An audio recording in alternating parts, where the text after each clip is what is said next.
I direct that the quorum bell be rung for 10 minutes.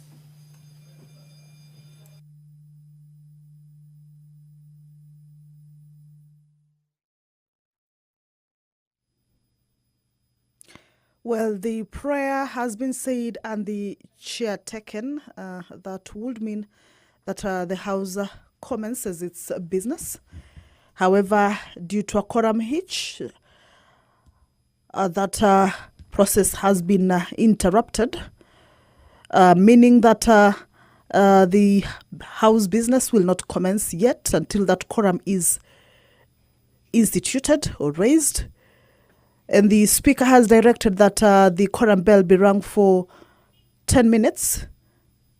This is as provided for in the House Standing Order number 34, just to give room for members who may be within the precincts of Parliament and perhaps running late to be able.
Quorum bell will be on.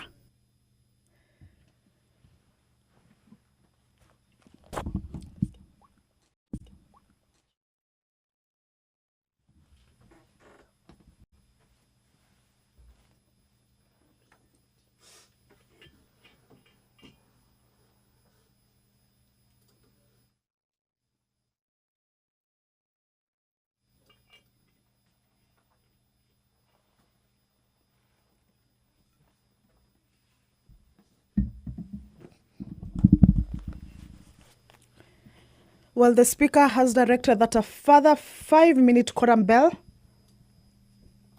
be rung. Remember, the first round, that is the 10-minute quorum bell, has lapsed. The House has not yet managed to raise that quorum for it to be able to commence its business. So this is a further 5 minutes to allow more members to join their colleagues and also raise that quorum. but once that quorum is raised. Proceed first order.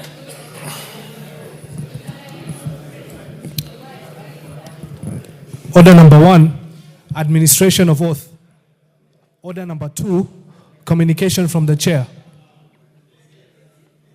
Order number 3, messages. Order number 4, petitions. Order number 5, papers. Majority Leader. Honorable Owen, on behalf of Majority Leader.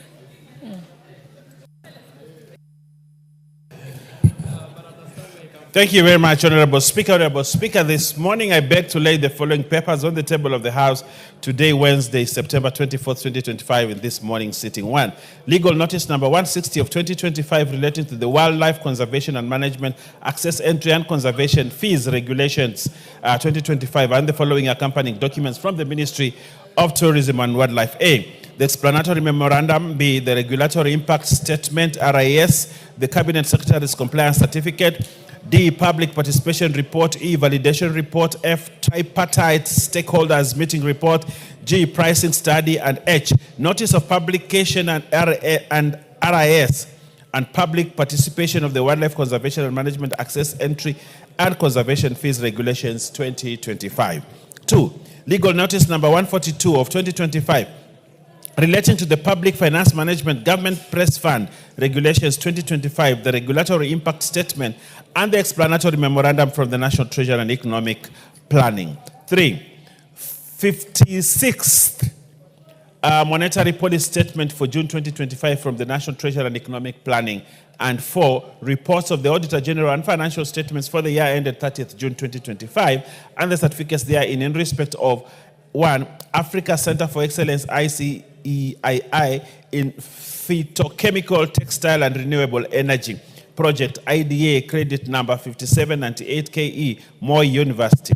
2. Ethics and Anti-Corruption Commission.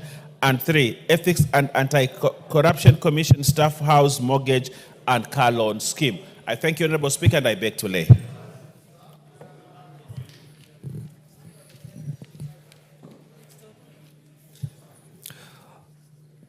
Order number 6, notices of motion. Order number 7, questions and statements.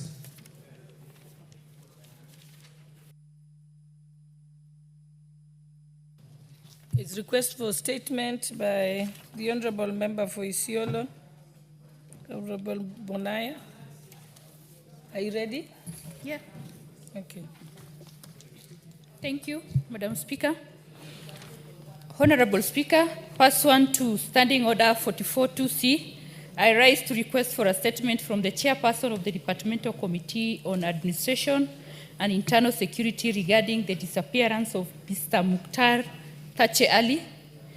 Honorable Speaker, Mr. Mukhtar Tache Ali of ID number 2591-7271 was reportedly abducted together with 3 other individuals near 19 Coins Hotel on Friday, 6th July 2024 under unclear circumstances.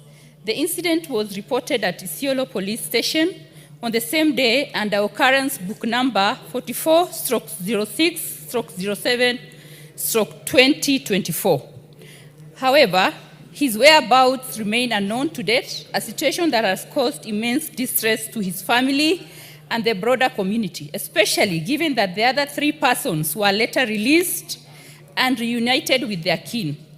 The inordinate delay by the security agencies to trace Mr. Mukhtar and reunite him with his family or charge him in a court of law in case of any offense committed raises concerns about his safety. Honorable Speaker, it is against this backdrop that I request for a statement from the Chairperson of the Departmental Committee on Administration and Internal Security on the following. 1. A comprehensive report on the circumstances leading to the disappearance of Mr. Mukhtar Tache Ali and efforts made to establish his whereabouts and ensure his safe reunion with his family. And 2, the measures being taken to address the increasing cases of abductions and enforced disappearances in the country, and to ensure accountability for individuals or entities found culpable. I thank you, Honorable Speaker.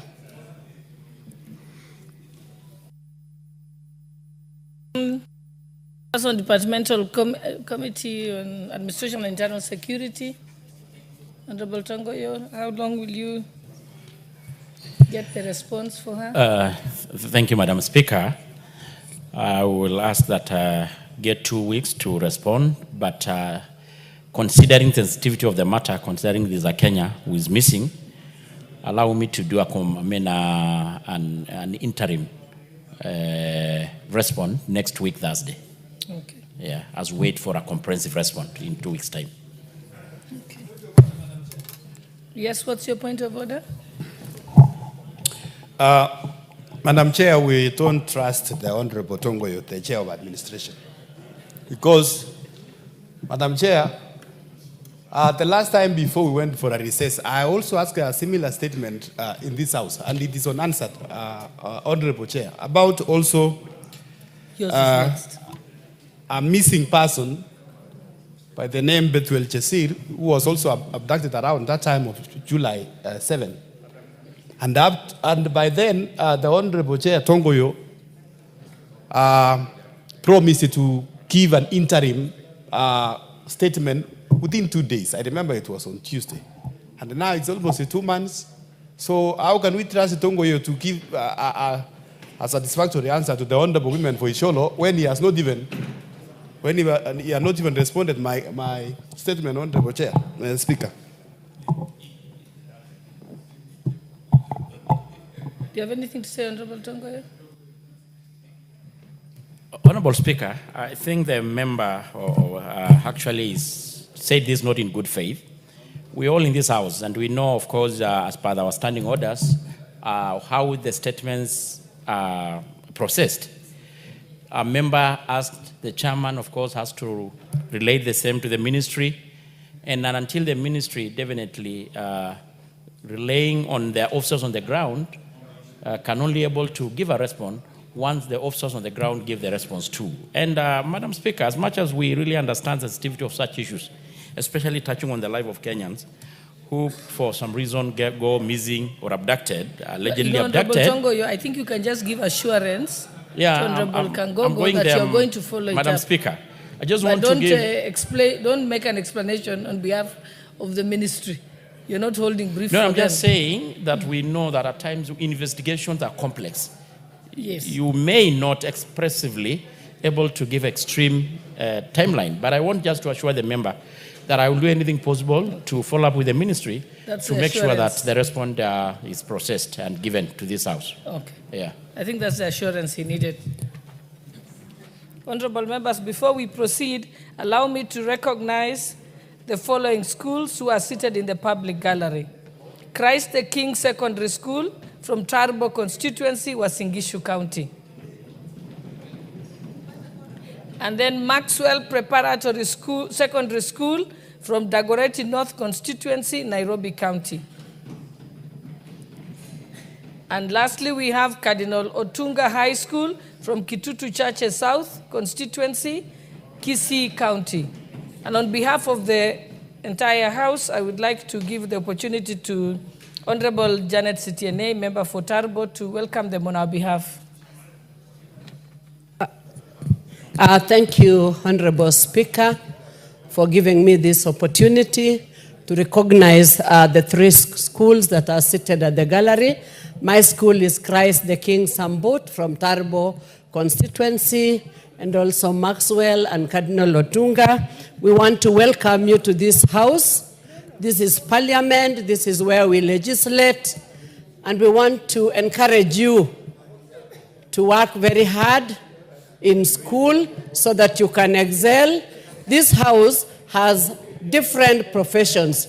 We have doctors, we have teachers, we have lawyers, we have auditors, we have all sorts of professions in this House. So we encourage you that as you work hard, you may desire to come to this House another time. So we want to wish you very well at this time when you are going to exams, that we want to wish all the schools very well in your forthcoming exams, that you may excel and move on to the next level. And may God bless you. Thank you very much, Honorable Speaker, for giving me that opportunity.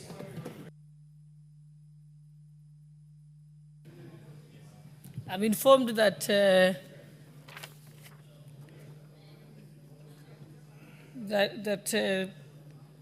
yes, who was it? Oh yes, you're the one who was from who went to school in Odinga. I'll give you a chance to say something before we proceed. Madam Speaker, thank you very much. I also want to join Honorable CTNF of Tarbo in welcoming the students. And in particular, I've learned that there is Cardinal Otunga High School here. And that was the school to which I went. And I am quite excited to see that they still wear the uniform that we wore. And Madam Speaker, that was a very, very important school during our times. And I believe that it has lived through history as a school that mentors people, not just academically, but also in terms of religion and discipline. I want to urge the students of Cardinal Otunga who are here, although I've not been there for many years and I'll pay a visit soon, that the sky is no longer the limit. Please observe what goes on here. Some of you may end up being here one day, but there are very many other people from Cardinal Otunga who are working within the economy of Kenya, and I want to encourage you to be one of them in future. Thank you very much. Thank you. Next, we have statements that had been requested from the Committee on Education. And I think the Vice Chair is not here yet.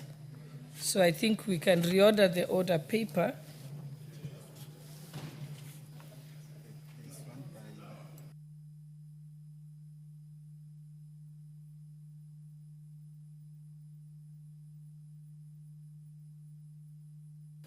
I think there's one that's being requested that was being responded to by Administration and Internal Security. Is Honorable Tongoyo? I had seen him. It was requested by Honorable Mumina Bonaya. Is Honorable Tongoyo here? Maybe we can proceed to that one while we wait for the Vice Chair of Education.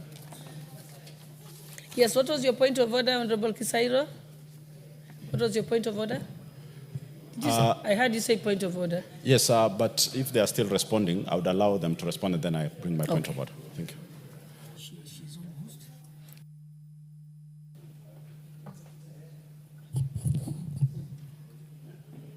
What was it?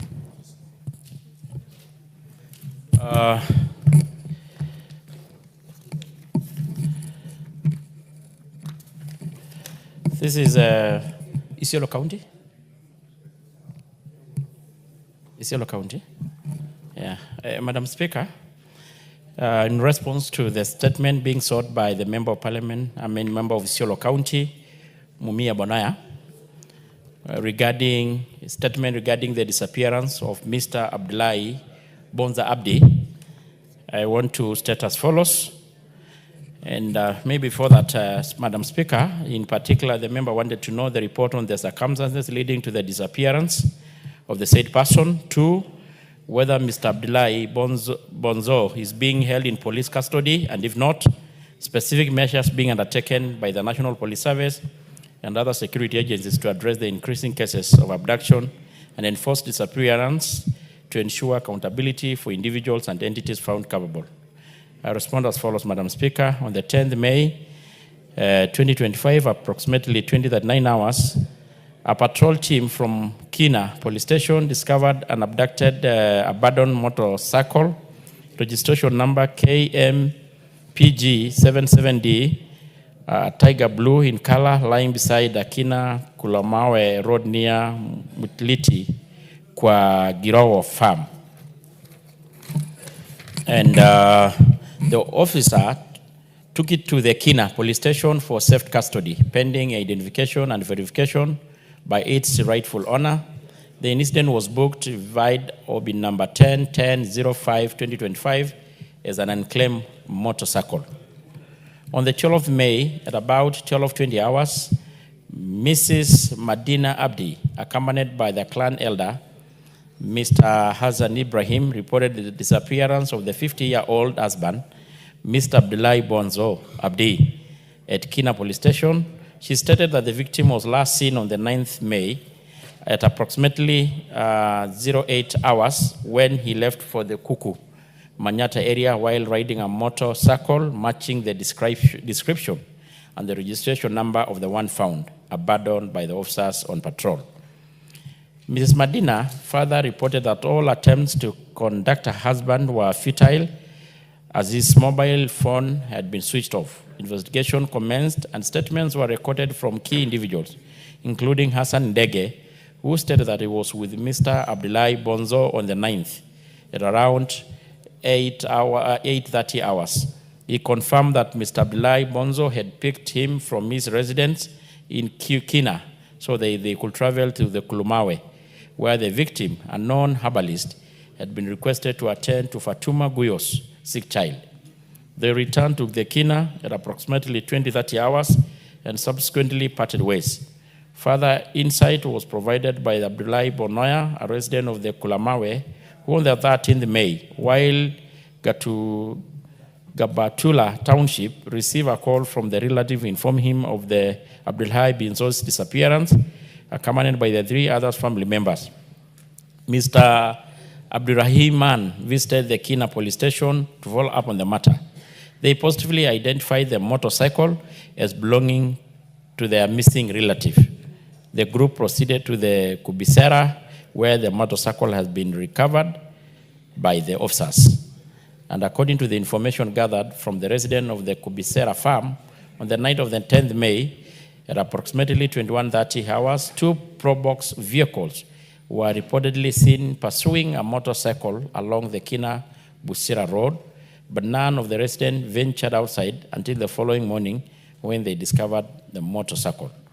A missing person signal was subsequently circulated via reference number SECP OL 2/1/18 volume 12 dated 13th May to support the ongoing investigation and facilitate and coordinate search. The search remained under active investigation with no breakthrough made so far. That is by the time of the signing of the question, this statement. On the second question, Honorable Chair, the National Police Service confirmed that Mr. Abdullahi Bonzo is not being held in any police station or custody across the country. Once his whereabouts are established, his family will be informed without delay. The National Police Service remains firmly committed to upholding the Constitution of Kenya and safeguarding the fundamental right and freedom of all citizens. The service reviews claim of enforced disappearance, which is not sanctioned operation of the state. Such acts are criminal in nature and perpetrated by individuals or organized criminal elements acting outside the law. To mitigate and respond to the instance of abduction and enhance public safety, the government has instituted the following proactive measures. A dedicated anti-abduction squad domiciled at the DCI headquarters was formed to swiftly address reported abduction cases. And I think that is very important to note, Madam Speaker. The police will conduct investigation to all reported cases, ensuring prompt arraignment in court of law of those found culpable to deter future criminal activities. Encourage members of the public to share information with the police through Fichua DCI toll-free number, which is publicly circulated 0800-722-203, and WhatsApp number of 0709-570-000 to ensure confidentiality in reporting of crime and safety of the whistleblowers, and of reactivating inactive community policing to ensure cooperation between the police and community, and fostering information sharing and early identification of security threats, and continuously strengthening both foot and mobile patrol to prevent crime while enforcing police visibility in key areas such as residential neighborhood, markets, and transport units. Signed by the CS Interior, CS Cabinet Secretary for Interior National Administration, Honorable Kipchumba Murkomen. I submit, Madam Speaker. Thank you, Honorable Mumina. Do you want to respond? Do you have anything to add? Thank you, Honorable Speaker. Honorable Speaker, while I appreciate the response that has been given, I must state my dissatisfaction as it does not fully address the specific concerns raised. Honorable Speaker, Constitution under Article 153(3) expressly requires Cabinet Secretaries to provide Parliament with full and satisfactory explanation on matters within their mandate. Likewise, Standing Order 44(2)(c) demands that statements sought by members be factual, clear, and comprehensive.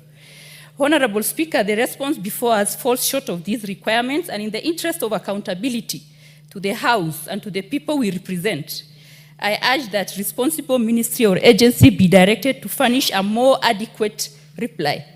Honorable Speaker, on this matter specifically, because this is not the only abduction case I've reported here, asking for a statement, I think this morning I had another one, of which I know very well the answers will be the same. Next time the chair will be standing there to respond, he will still tell us that the government has no idea where these people are.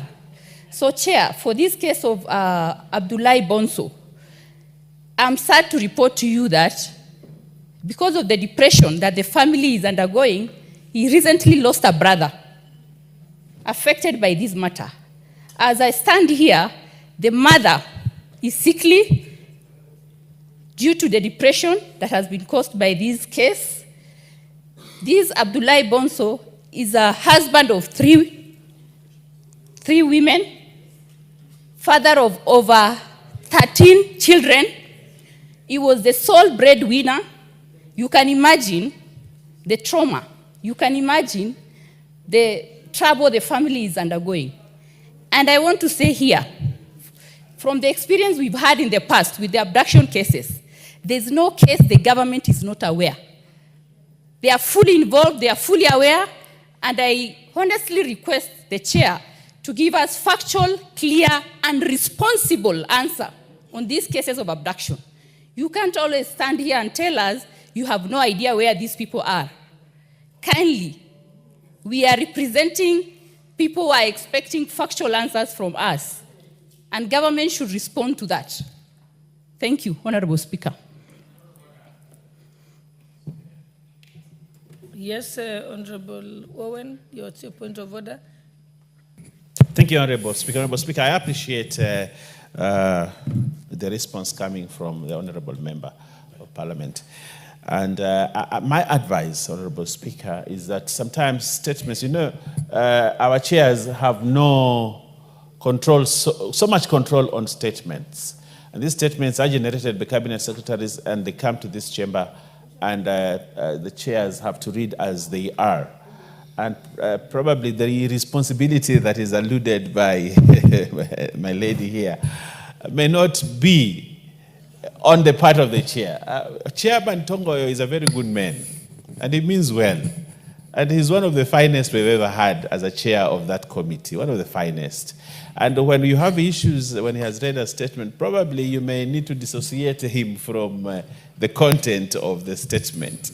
But my advice is that probably the honorable member needs to bring a question instead of requesting a statement. The good thing about a question is that now we can have the cabinet secretary here himself, and we can actually tell him the things that you have said to his face, so that he knows that he needs to be accountable to Parliament. Because sometimes when these responses are brought, probably it's just a junior officer who has done the response. And it comes here and we read it to you and you think this chairman is just playing ping pong and is not really helping you. Okay, but thank you. my advice, Honorable Chair, is that she brings a question and we will force the cabinet secretary to come to this house to actually respond to that. Thank you. Honorable Tongoyo. Thank you, Madam Speaker. I think really I'm much in support of what the Leader of Majority has said, because as I earlier said, we all know how, of course, the difference between the statement and the question. The questions, at least you have the opportunity and the privilege of interrogating the CS when he's physically present. Having said this, Madam Speaker, I will still also want to challenge the colleague member here and others that we also stop by making insinuation that any disappearance, any missing person is always must be known by the police officers. It's not true. It's not always true. as actually indicated and well stated in the statement, and Madam Speaker, that the National Police Service remain firmly committed to upholding the Constitution of Kenya and safeguarding the fundamental right of freedom of all citizens, to include never to do abduction. The National Police Service don't do abduction. Criminal does abductions, not the police officers. So, but having said this, if we can rechannel and reframe the statement to a question, maybe the CS will be able to have an opportunity to be more interrogated. Thank you. Thank you. Next, we have the response to the question by Honorable Joyce Bensouda, member for Homa Bay County by Education Committee. Vice Chair, already you may proceed. Thank you, Madam Speaker. And I wish to respond to the statement by Honorable Joyce Bensouda on recruitment and deployment of teachers. The question was the procedure used in the recruitment and deployment of teachers to ensure that there's stability and continuity for both the teachers and students. So the key principle driving recruitment and deployment of teachers is that the Commission is an equal opportunity employer that abides by the tenets of the law espoused upon Constitution, TSC Act, and the Employment Act, the National Cohesion and the Integration Act, amongst other pieces of legislation. 2, in accordance with Section 55 of our Code of Regulation, the Commission has developed teacher recruitment policy that governs the recruitment process to ensure that the process is carried out in a lawful manner and within the tenets of rights and freedoms as stipulated under the Constitution. The policy outlines the skills and competencies necessary for one to be recruited, and of course a copy is available for your review. The policy is informed by the values and the principles of public service that include fair competition and merit, transparency and accountability, equity, fairness and impartiality, inclusiveness and non-discrimination. Accordingly, the recruitment procedure described below ensures that there is stability and continuity in the teaching sector. The recruitment procedure is as follows. 1 is the identification of vacancies.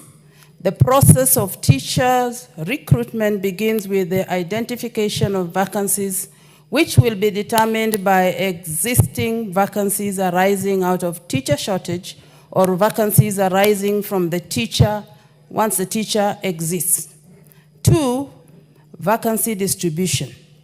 Vacancies are distributed proportionally to counties and sub-counties, ensuring that each region receives a fair share of opportunities based on needs and available positions. The 3rd one is advertisements for recruitment. Once the vacancies have been identified and approved based on the available budget, the demand and supply of teachers and the existing establishments, the Commission advertises for the vacancies in the print media and through the Commission's website. During this period, the teachers apply online via the TSC recruitment portal. Document verification exercise.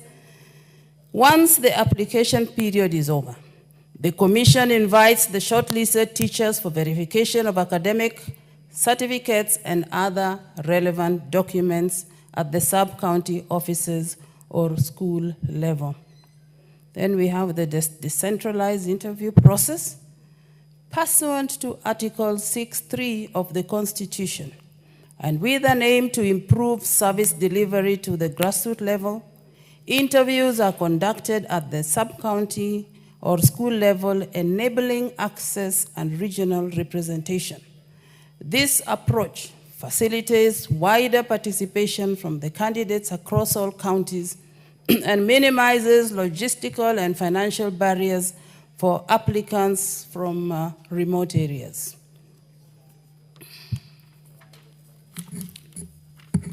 Then we have standardized scoring criteria. A uniform interview scoring guide is applied across all regions. This standardization promotes consistency, fairness, and transparency, ensuring that candidates are evaluated solely on merit. Then there's a consideration of ASAL and hard-to-reach staff areas. To ensure that schools in ASAL and hard-to-staff areas are well-staffed with teachers, where an advertisement does not attract applicants due to lack of subject combination, consideration is given to the next available applicant. Then on gender parity and inclusion of social groups, teachers' recruitment deliberately take into account gender balance, persons with disability, and the inclusion of marginalized groups.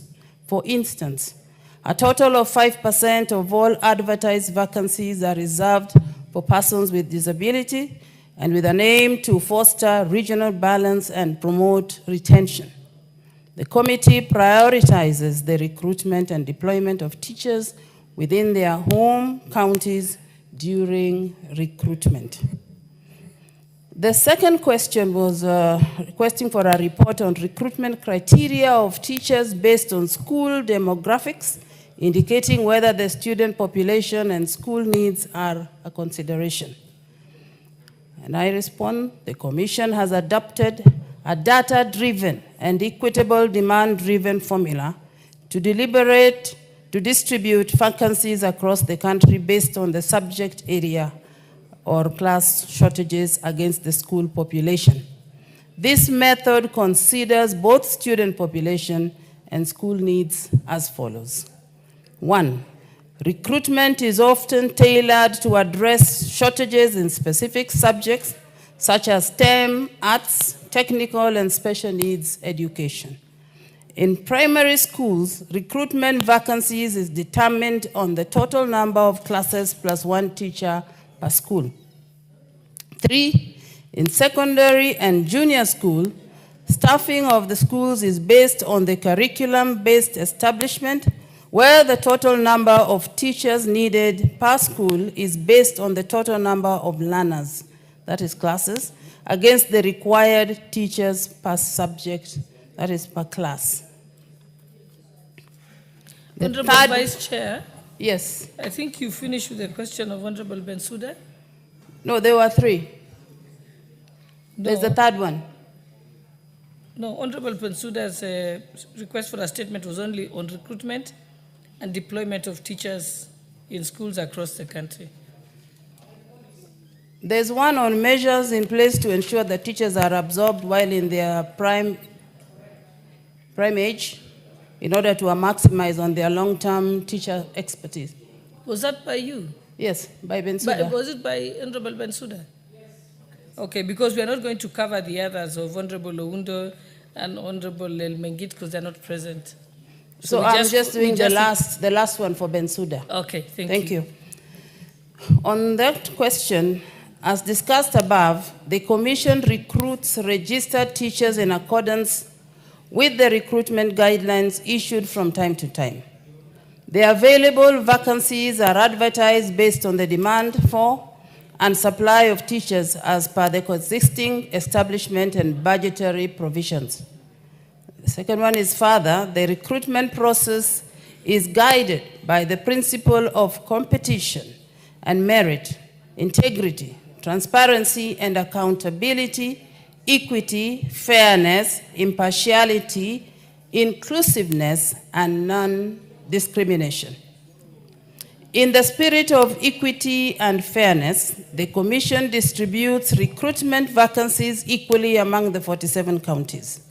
The recruitment scorecard is developed in an inclusive manner to consider items such as professional qualifications, age, length of stay since qualification as a teacher, and CBC upgrade. The last one is to this end, the Commission ensures that it considers both teachers who graduated in the early years and have applied for recruitment and their counterparts who recently graduated. Honorable Speaker, I beg to submit. Thank you. Thank you. Honorable Bensouda, would you like to respond to that? Thank you, Honorable Speaker, for giving me this opportunity to provide for response on the questions which I asked, which have been tackled by the Committee of Education. Honorable Speaker, allow me to submit my apologies for yesterday not having been in Parliament at the time that I was called, because I went to attend an urgent matter, and I thought the matter was coming way far beyond that time. However, Honorable Speaker, I went through the response given by the Education Committee on my concerns regarding the recruitment of teachers, the policies existing, and ensuring that the teachers who are employed, they are employed at an age bracket that they are energetic enough to deliver the services that is expected by them. Honorable Speaker, I would like to note that a lot of theoretical framework which are relevant do exist. My worry is the practical implementation on what is theoretically documented by the Ministry of Education and the Teachers Service Commission. Honorable Speaker, I say that because practically when you do any impromptu visit into our schools, whether rural, secondary, JSS, and the like, we have serious shortage of the time of recruitment and the time that the schools lastly receive teachers in their school. Honorable Speaker, it is also a fact that there are some teachers delivering under BOG who have served in those institutions for more than 10 years. Honorable Speaker, the issue of gender balance on recruitment issues also, Lord, I want to say that in some cases it has been taken care of. The smart theoretical framework that we have, Honorable Speaker, if it is really followed, I think we'll be having mitigating measures on how teachers are recruited. I was informed by the age limit. I know of a teacher who comes from Karachuonyo, is almost retiring. It is a concern that has been in this house, the age limit that the teachers are recruited. I'm wondering at what point this teacher would be recruited. Having made several attempts, Honorable Speaker, to appear for interviews, makes application and the like. On that regard, Honorable Speaker, I would want to submit that I was fully not satisfied with how they have demystified the policy guideline on how recruitment reports are done and balancing. This informs even the proximity of schools between one school to the other, informs also lack of care of the population of the students vis-a-vis the ratio of teachers who are supposed to serve them. Honorable Speaker, I do request the committee to go back and review with the Teacher Service Commission and give supporting data of evidence on the last 10 years and the way forward that they have, so that we don't have problems of disparity, employment, and having retirees in one school being retired, after 1 year, another head teacher comes. 1 year retired, there is lack of continuity. I have evidence of this, and Honorable Speaker, we need supportive evidence, and Education Committee must go round and establish, particularly in the rural areas. Honorable Speaker, I submit. Thank you. Before we proceed, allow me to recognize the presence of students who are seated in the Speaker's Gallery from the Kenya Medical Training College Karuri campus, from Kiambaa constituency, Kiambu County. On behalf of the substantive Speaker and the rest of the House, we welcome you to the presence of Parliament. Thank you.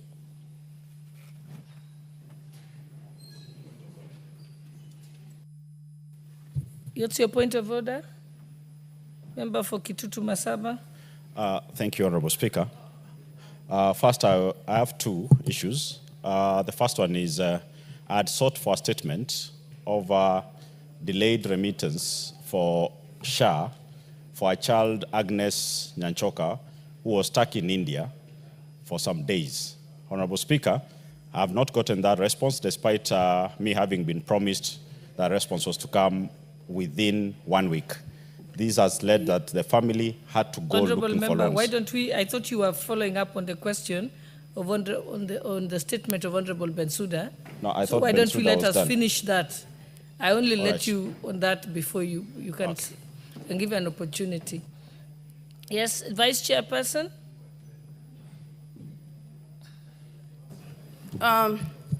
Thank you, Madam Speaker. We have noted the concerns of Bensouda on the shortcomings, on the response. But for her comfort, I wish to report here that the Education Committee has already requested for the data of all these schools, one, on all the teachers who are over 45 years. We want to see how many they are so that we can commit a budget in the next budget cycle, if it is possible. Two, TSC has also accepted, because we have discussed this matter, and anybody who is even 59 can be recruited. Doesn't mean that they will not be recruited. They will be recruited even at 59, and I know that it is not the right thing to do, but we are there and we have agreed that they recruit even if you're 58 or 59. For the rest of the data that you have requested, we have noted, and in the next meeting we should be able to communicate and bring you back to the committee for discussion. Thank you. I think, Vice Chairperson, the concern that seems to come out clearly is that the cutoff recruitment age is 45. Many of them have approached 45. There is also the concern that there are people who graduated 2 years ago and have been recruited, and somebody who got their TSC number 15 years ago has not been recruited. I think that isn't that clear, Honorable Bensouda? So I think it's better that a specific question is asked on that particular issue. Okay, thank you. Chair, Speaker. Yes, Honorable Nyenze.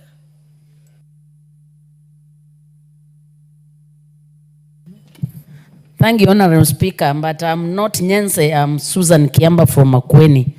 Thank you, Honorable Speaker. I wish to also put my word in the statement that was brought by Bensouda and others and responded by the committee. While I appreciate a lot of input they are put forth, and they seem to have actually given it a real thinking and critical thinking in the answers they have given for all the questions, I really wish they would actually go back on an issue that, Speaker, you have highlighted. In my constituency, I have 10 women. I can give you their numbers and their TSC numbers, who are now above 48. And they have applied and even given me the number to push for them. And I've pushed and I can't push any further. These are mothers who went for training. They have over 15 years trained and they have not been employed. I think the committee should be intentional. The committee should be intentional and ensure that, because teaching is a very specialized training. And when somebody misses the employment, it means that training goes to the West and this country actually loses on that particular person. I would urge the committee in collaboration with the TSC to be very clear. There is no need for a teacher to retire before he or she has worked. I think it's unfair to this country because that is an investment that this country has made on that particular individual. And I think it is very evident. You don't even need to go far. There are people who have graduated 2 years, 1 year, and they are already employed. That disparity is actually worrying. Secondly, Honorable Speaker, even when you look at regions, you realize some regions have a lot of teachers, while other regions do not have teachers. I think we need an analysis, Honorable Chair of the committee. We need analysis to show us where is the gap, so that when employment opportunities come, we can have affirmative action. There is no need of already sharing the newly recruited teachers as if in every country we are at the same level. We are not at the same level. I think this is a reality that the committee should take in consideration. It's important that we base the employment and distribution on already existing gaps. There are some schools where you find that in a primary school, the BOM, the PTA are paying for 4 teachers. They have only 2 or 3 employed by the TSC. That is completely unfair because, Honorable Speaker, these are also taxpayers of this particular country, and that's actually hidden marginalization. I think the committee needs to give us clear data based on every constituency to see actually where the disparity is, So that when we employ, we also have intentionally addressed the inequalities. Honorable Speaker, I looked at the marking scheme of the interviews. And I know that it is demand-driven, but if you look at the bias towards science subject, the social teachers are completely marginalized because that scheme already gives the other sectors 40 marks ahead of anybody. If you are given 40 marks ahead of the other people, of course you will actually fail. And unless as a government we develop a strategy of where else we are observing the social science teachers, then I think it's unfair to look like it is not our responsibility in this particular country to take care of the trained teachers. If the teachers cannot actually fit in school, then we should create other avenues where the teachers should be employed, and especially those who have done social sciences. 40 marks ahead is completely throwing them out of the market. And I think it's not fair for any country to do that because all those are our people. Honorable Speaker, I think also another thing to check is the issue of the promotion with the teachers. I think this is also having a very big gap. You realize like in most areas, people are qualified, but they never get promoted. While in other areas, you get the people promoted. I think we need to have a resemblance of equity in this particular country. Because I don't think in this country we have areas where people have not been educated. The issue of saying this area do not have people educated is a thing of the past. Even in Turkana now we have enough teachers to employ. I think it's important that the spirit of equity actually prevails in the sector of education. Otherwise, thank you, Honorable Speaker, for giving me the opportunity. And this is a sector we cannot ignore, Honorable Speaker. It is what we wake up every day. Every day we wake up on issues and education. And I hope the committee gives it the necessary focus. Thank you, Honorable Speaker. Thank you, Honorable Zamzam. Member for Mombasa.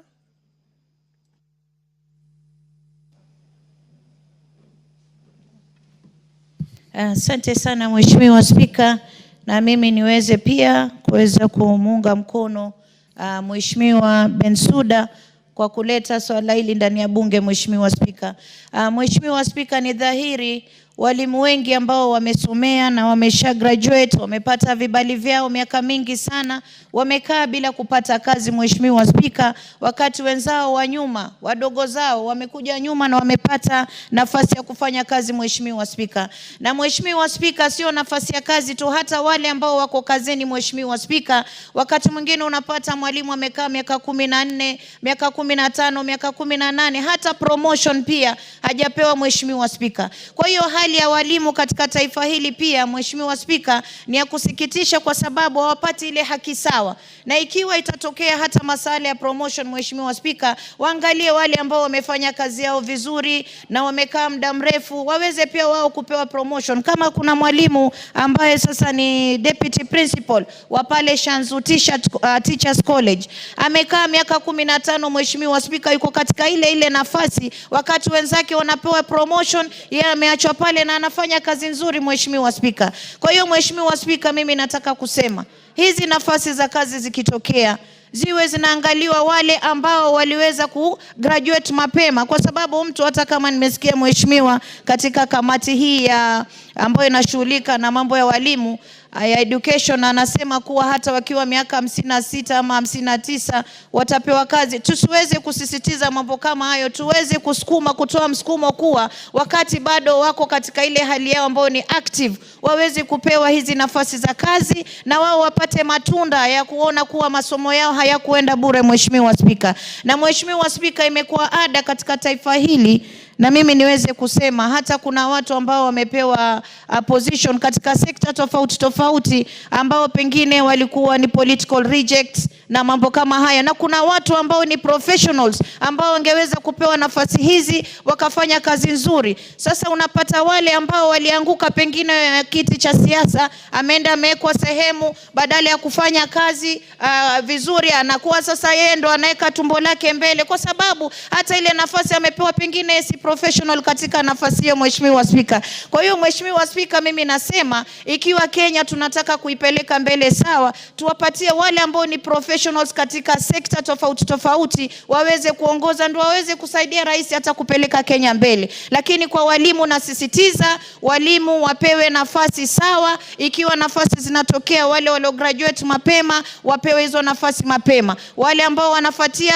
waje kwa nyuma, Mheshimiwa Spika. Na ikitokea pia promotion, walimu waangaliwe, mtu ameserve ameimba na watoto darasani, Mheshimiwa Spika, amehakikisha mtoto ameshika kalamu paka amejua kuandika, amehakikisha mwanafunzi amepata masomo na amekuwa ni hata unapata yule mwanafunzi ambaye alimsomesha ameenda amepata kazi kubwa mbele yake, lakini yule mwalimu bado yuko katika ile position ambayo mwanafunzi alimwacha hapo, Mheshimiwa Spika. Inakuwa si haki kwa walimu waweze kuangaliwa maslahi yao promotion ikitokea. Na si hao tu, hata polisi pia tunaona pia wengi pia wanalalamika, Mheshimiwa Spika, amekaa sehemu moja na hajapata hata ile promotion. Kwa hiyo mimi namsupport dadangu Bensouda kwa walimu wapewe nafasi kufuatana na vile walivyo graduate kutoka katika masomo yao. Asante sana Mheshimiwa Spika.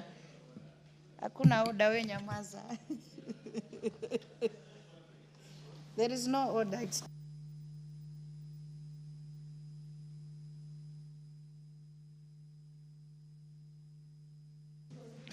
Thank you. That's a very interesting speech from the Honorable Zamzam. Yes, I want to come to my point of order. Honorable Speaker, you see, I want to say that there are no political rejects. And people who lose seats in Parliament are also professionals.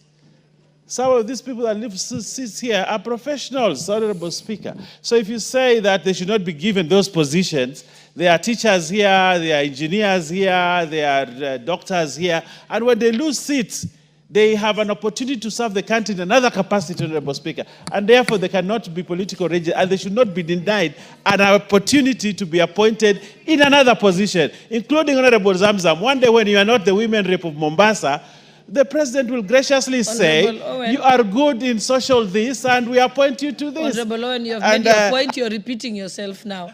Let us proceed.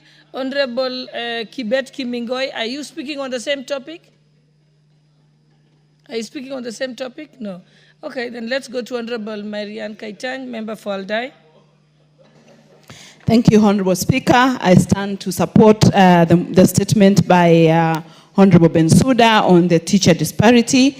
And one thing, Honorable Speaker, is that Article 10 of the Constitution of Kenya talks about issues about human dignity, equity. It talks about social justice, inclusiveness, and equality, and all the issues with regards to human rights. And when you look at the teacher disparity and distribution across this country, the employment of these teachers, you find that that part of the Constitution is actually being, is not being adhered to by those who recruit and those who distribute these teachers across the various schools in this country. I'll give you an example, Honorable Speaker.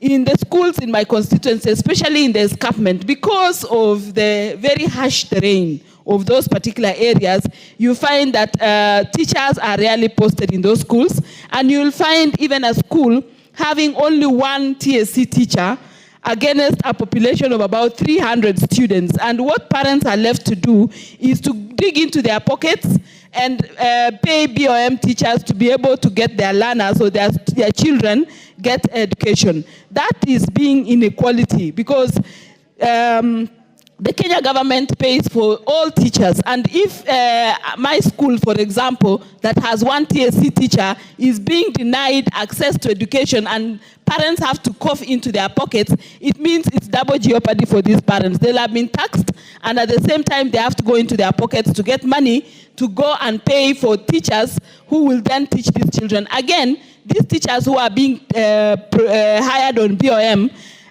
we do not know whether they qualify to be teachers, because a board has sat and said this a child of this particular place fits to come and teach in that school, and yet the system of education says that for a teacher to be employed, they have to be a TSC employed. So one thing I support is that we need to relook at the TSC employment in this country, the teacher distribution, and I would wish to request the Committee on Education to actually provide to this House a list of all the teacher numbers in every school, student population in every school, because again, there is a policy on education that says that a teacher should be for every 40 learners. So if that is the case, in places where there is huge disparity, once the table is provided, then we can do fair distribution of these teachers. And number two, for those teachers who have not been employed and have and graduated in 2013, 2015, and all those years, they're about to retire before they get into employment.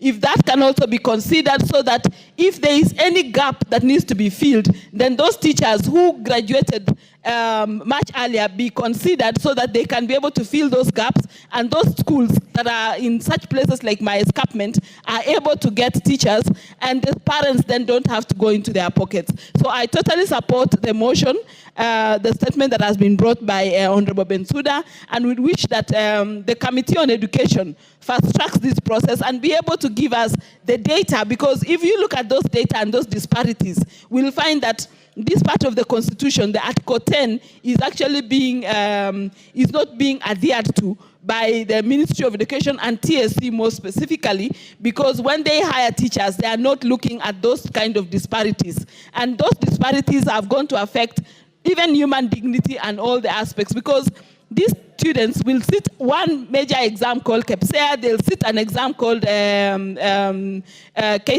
and all those exams are uniform across the country. The school that has all TSC teachers vis-a-vis the school that has one TSC teacher, at the exam time, they will not be given a different exam saying, because you do not have this type of teachers, we do not get this type of education. And finally, when they get to employment, and when they get to the employment industry, you will find that these teachers who do not, these schools or students that do not have teachers, they do not get opportunities to work, because they do not get proper education or good education compared to the schools that had good or the good number of teachers. So it is something that we need to all comply with the Constitution and give every part of this country equal distribution in terms of employment for teachers, in terms of distribution for those teachers who have been employed, so that all schools are equal. And we comply with our Constitution to ensure that no teacher is employed under BOM but under the TSC, because we all pay taxes, and all these taxes need to go into payment of salaries of these teachers, as opposed to parents going into their pockets to support education. I thank you, Honorable Speaker. Thank you very much. I allowed quite a big amount of time, because I know this is a very important matter that touches on every part of the country. But I think what has come out clearly is there's definitely need to have the minister come here to respond to those specific questions, and to get suggestions on looking at the policy. So now we'll move to the next. You already made your point of order. It's been noted. Okay. Thank you, Honorable Speaker. Honorable Speaker, I would like to bring to the attention of the House that we've come to the end of quarter one of this financial year. Honorable Speaker, we as members of Parliament will be walking a very tightrope if we do not start speaking now. Honorable Speaker, this Parliament has already passed for gazettement, approved for gazettement, members of CDFCs for various constituencies at a level of 99%. Honorable Speaker, as at today, the NGCDF board is yet to receive the disbursement for Q1 of this financial year. That is equivalent to 19.5 billion. Honorable Speaker, we run a risk of falling onto the trap that is being set. There is a court order that says NGCDF comes to an end 30th June 2026. If by quarter one there is no disbursement, and we know how the government has been disbursing, by quarter two, the board will be in arrears of 39 billion. Honorable Speaker, if members of parliament do not rise up and speak on behalf of the CDFCs to have this money received now so that we beat the deadline of the court order in completing all the projects before Honorable Gaisero, May. because you're raising it as a point of order and it seems to be a substantial point, why don't you raise it as a substantive statement? Honorable Speaker, This afternoon or tomorrow. I think with the leader here, this is something he can pick up without even having, because it's a matter of concern for all 290 constituents, and all members will agree with me. So, Honorable Speaker, we need to get answers when Treasury will start disbursing these funds, because already they are behind by 19.5 billion, and in 6 days' time, they will be behind by 39 billion. Honorable Okay, Speaker, so we thank can you. tell Honorable Owen, maybe you can have a response in the afternoon. Say this, Honorable Speaker. There are very important points being raised by Honorable Gaisero, and I think it is a concern to all of us because we have a court order, a deadline. No, the question I'm asking, what we need, don't go over the points again. Yes. Simply, I'm requesting you or ruling that you get the answers. Okay. You can get in touch with the National Treasury and the board and then give a response in the afternoon. Much obliged, Honorable Speaker. I'll get in touch with Treasury so that we get a response in the afternoon. I'll do that. Thank you very much. Thank you. Members, next order. Order number 8, the National Police Service Amendment Bill, National Assembly Bill number 39 of 2025. First reading. A bill for an act of parliament to amend the National Police Service Act. Order number 9, motion. Formulation of a land use policy on zoning of land for agriculture and built development. Mover of the motion, Member for Westlands, Honorable Timothy Wanyonyi.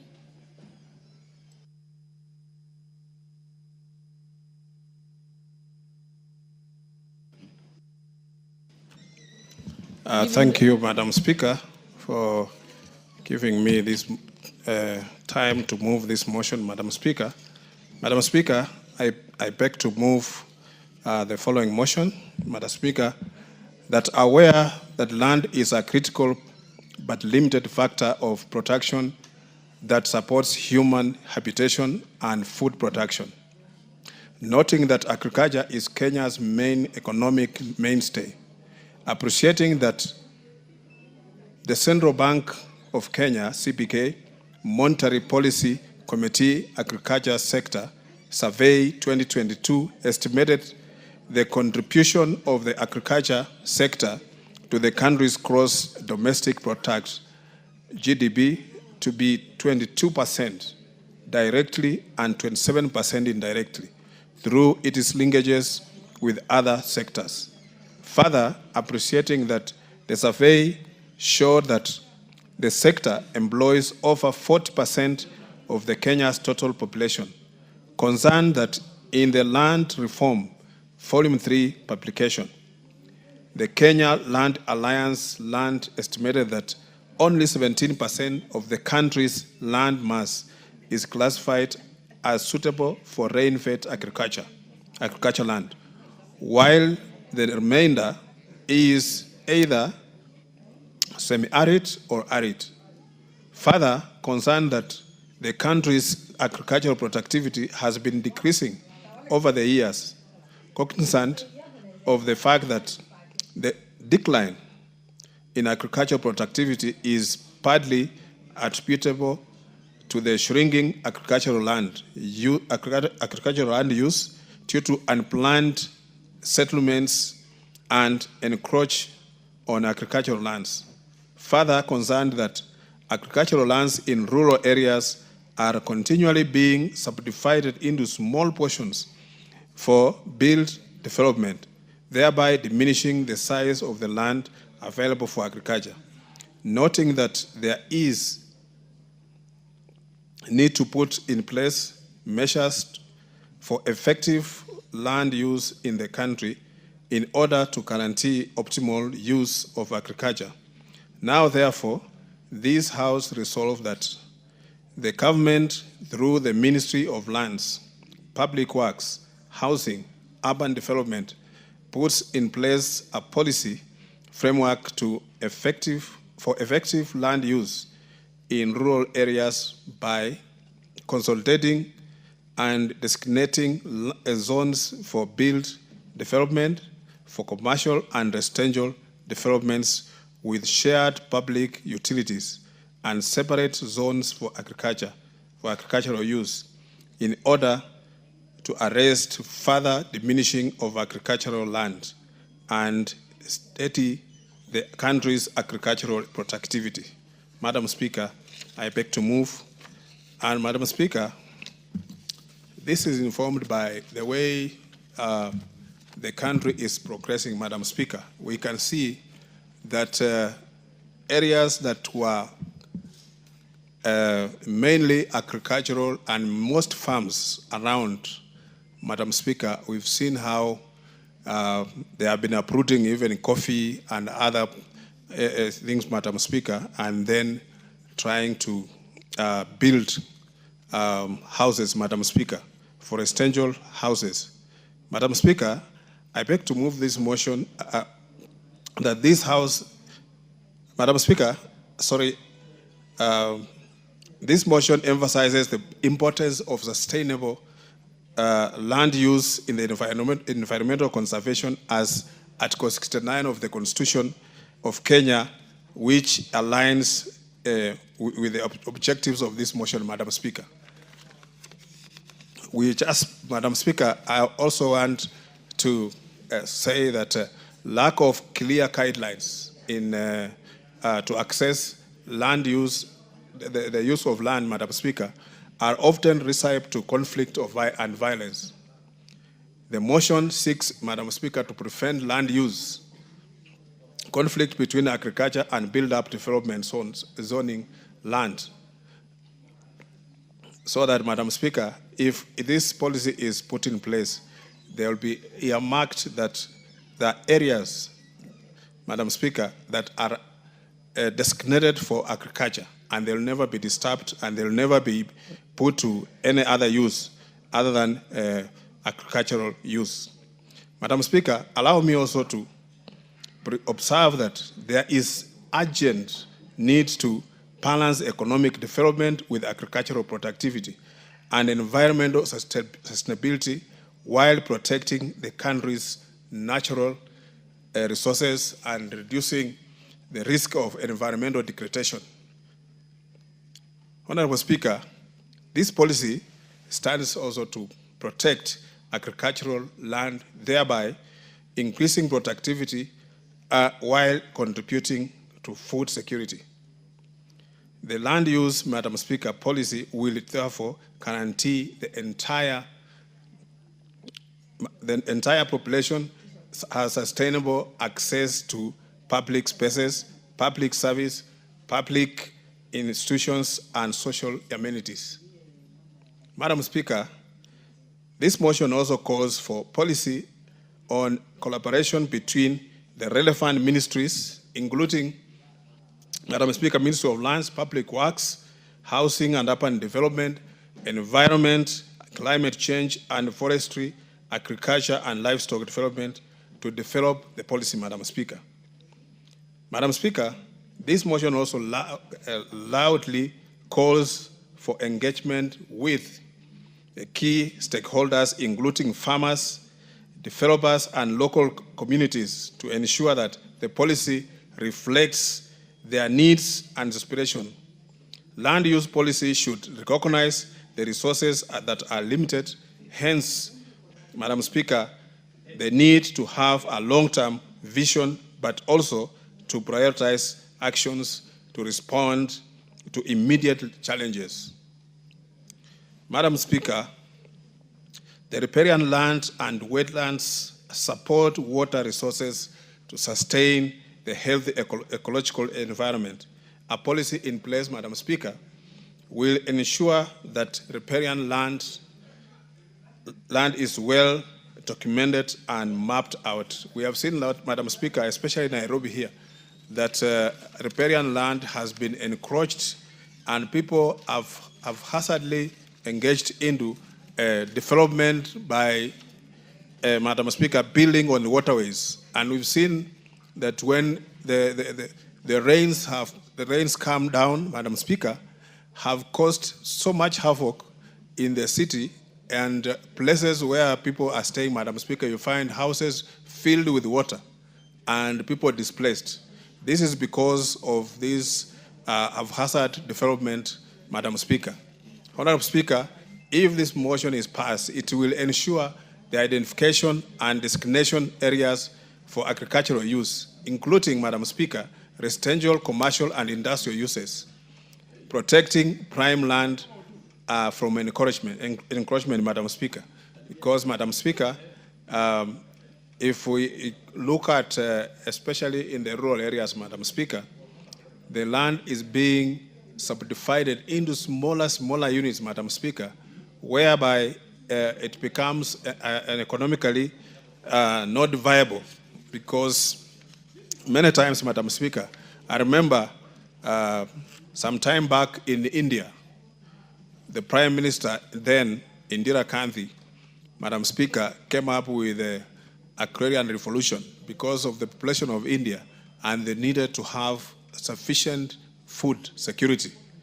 She came up with a system of model towns, Madam Speaker, where they moved people from the farms, those small farms, Madam Speaker, to stay in a model town where the government had developed and gave way for the land to be used for agriculture, and some for irrigation, and some, Madam Speaker, which was used for agriculture, and it has secured food security in India. And India, Madam Speaker, can even now feed itself and even export some of the food.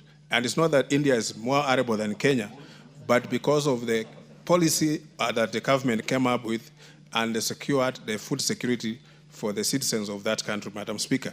And I believe we can do the same, because we have seen countries like Israel, which are virtually a desert, Madam Speaker, but they have made very good use of their land.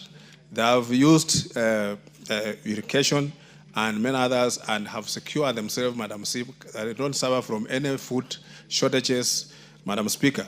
We've seen in this country, Madam Speaker, the areas that are rain-fed, agriculture rain-fed. Madam Speaker, the land is being diminished because of these small subdivisions and making the land uneconomical.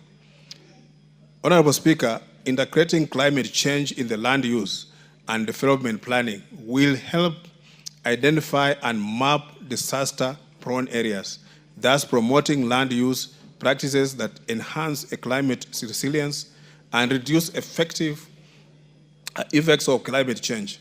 A regulation on the same will ensure adequate financial resource allocation for implementation of climate change action plan and related activities. Madam, this is now the in thing across the world, Mr. Speaker, Madam Speaker, because now, because of the climate change, the effect of the climate change, Madam Speaker, is affecting so many things.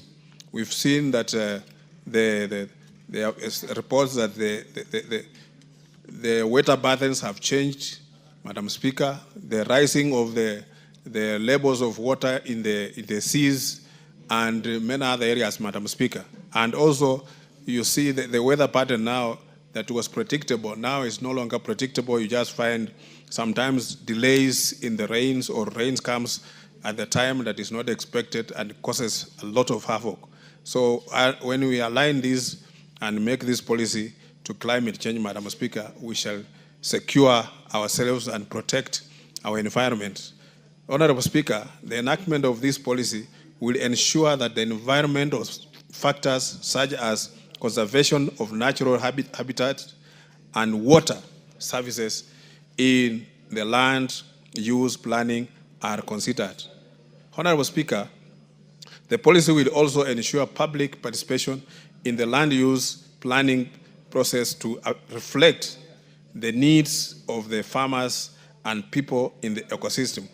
Madam Speaker, public participation is a constitutional requirement, and Madam Speaker, when these things affect the people, we need to bring, Madam Speaker, to involve people so that they can give their views in this formulation of the policy, so that it is applied across the board and that it will be acceptable with everyone, Madam Speaker, and people can embrace it, because when we are going to secure land for agricultural use, Madam Speaker, it will improve our food security and also provide security for our people.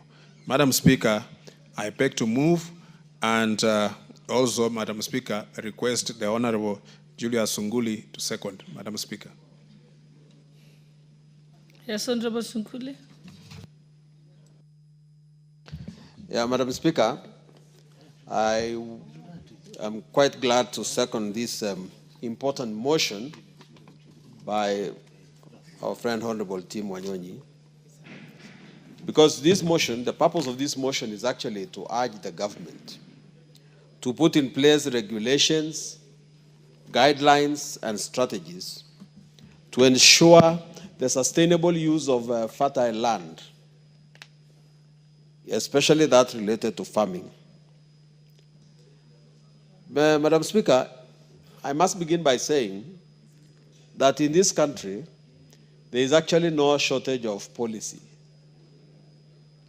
especially policies that bear the title of land policies. There are quite a number that have been set up.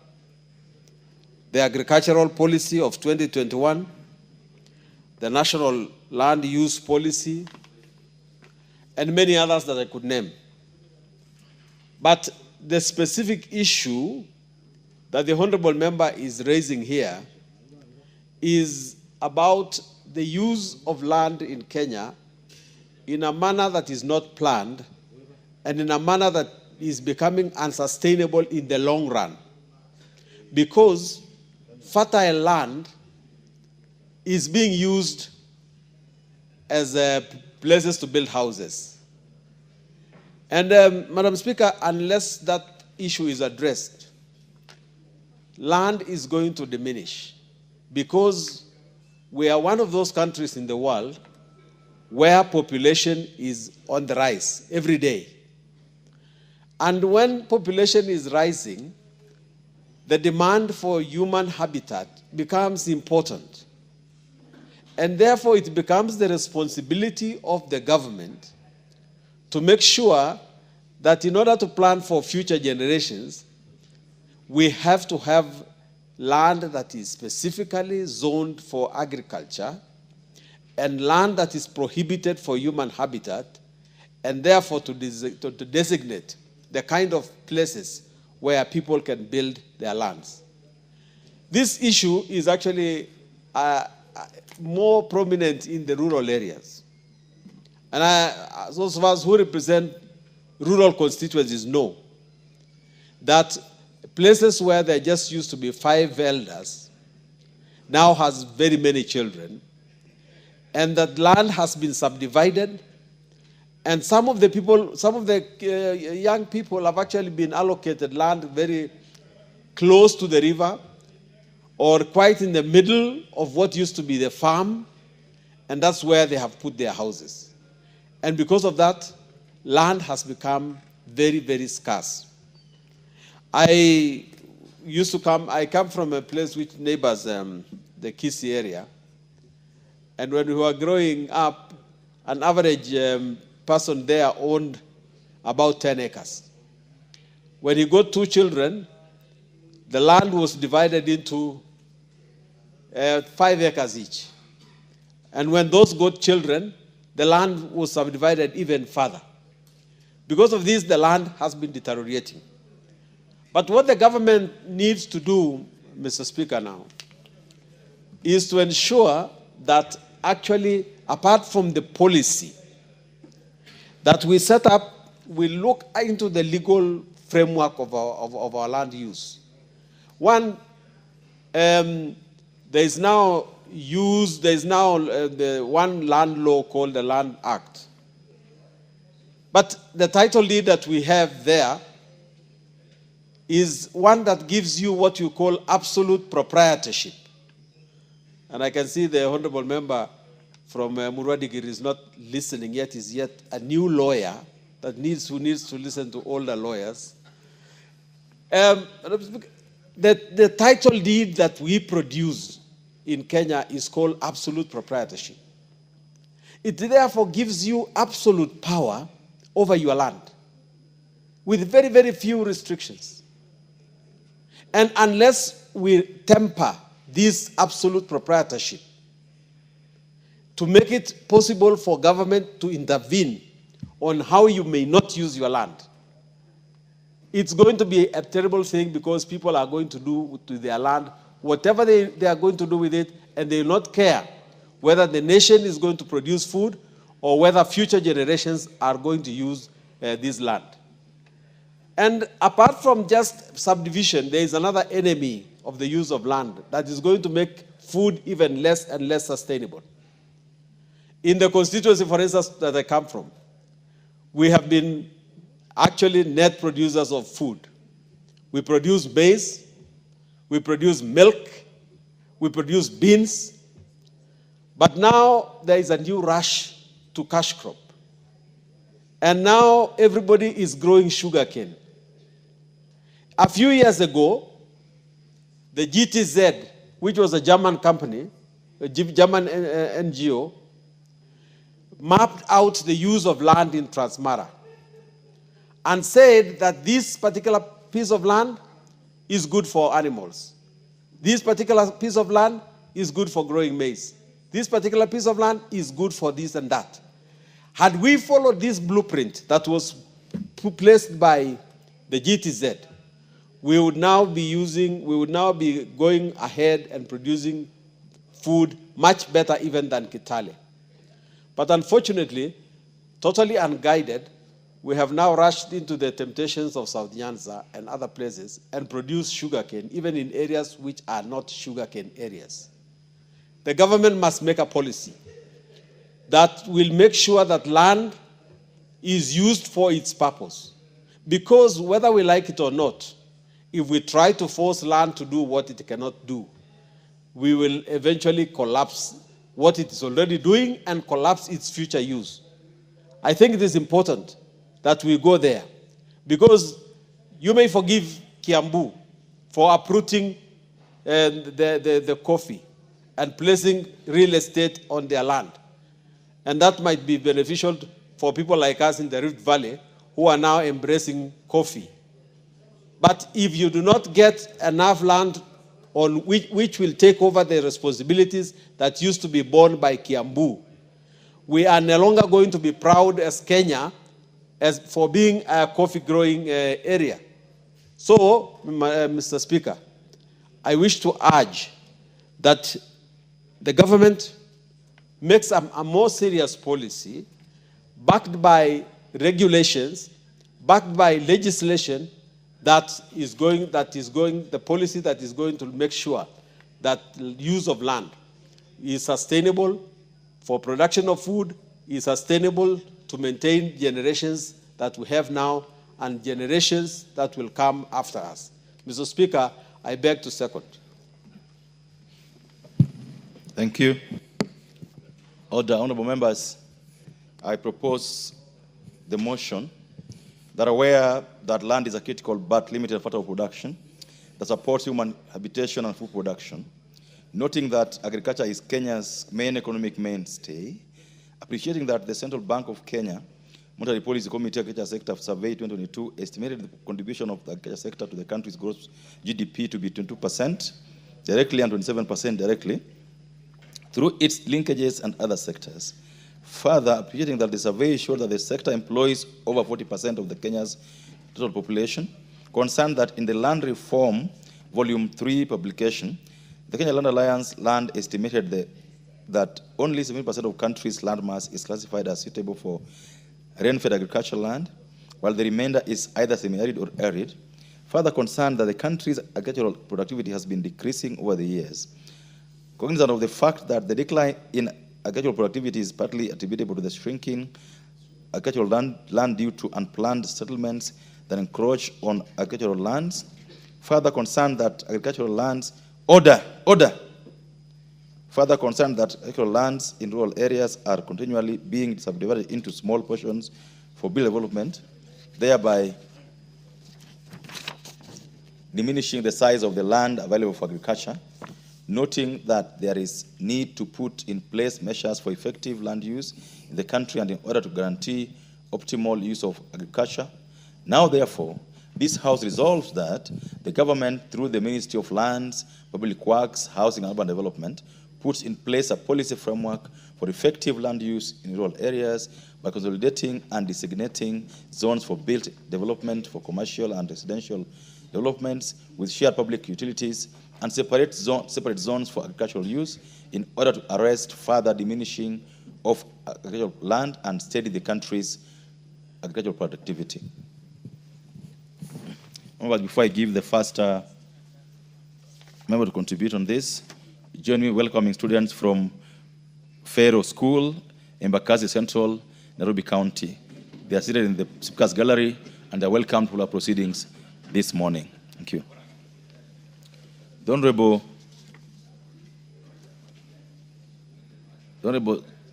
Zamzam, I can't see Zamzam there. The Honorable Andrew Kwome. And before you contribute, the Honorable KJ, I can't see your card, so you have to put a card in there if you want to contribute. Honorable Kwome. Thank you, Mr. Speaker. Let me start by saying that land is a very, very important tool of everything within our country. The only unfortunate thing is that it is limited. What we have is what we must use. And in order that we maximize benefit of use of land, we must do what is necessary for maximization. Mr. Speaker, ever since we knew Kenya as an agricultural country, but we don't seem to be maintaining that philosophy of Kenya being an agricultural country, because our productivity, as the motion says, is declining. It is important we wake up before it is too late and maximize the use of the land that we have. If I start with agriculture, Mr. Speaker, I must say that we have not taken agriculture as a very, very important as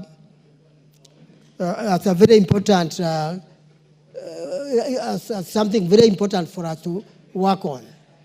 Yet agriculture is responsible for our food, and it is responsible for various other cash earning. If we use our land properly for agriculture, we would be able to have food and also export our agricultural products. That will help our economy at a very high level, and I really appeal that we use all possible methods of improving agriculture. Even training of agriculturalists has gone down. Universities are not training enough number of agriculturists and extension officers, so that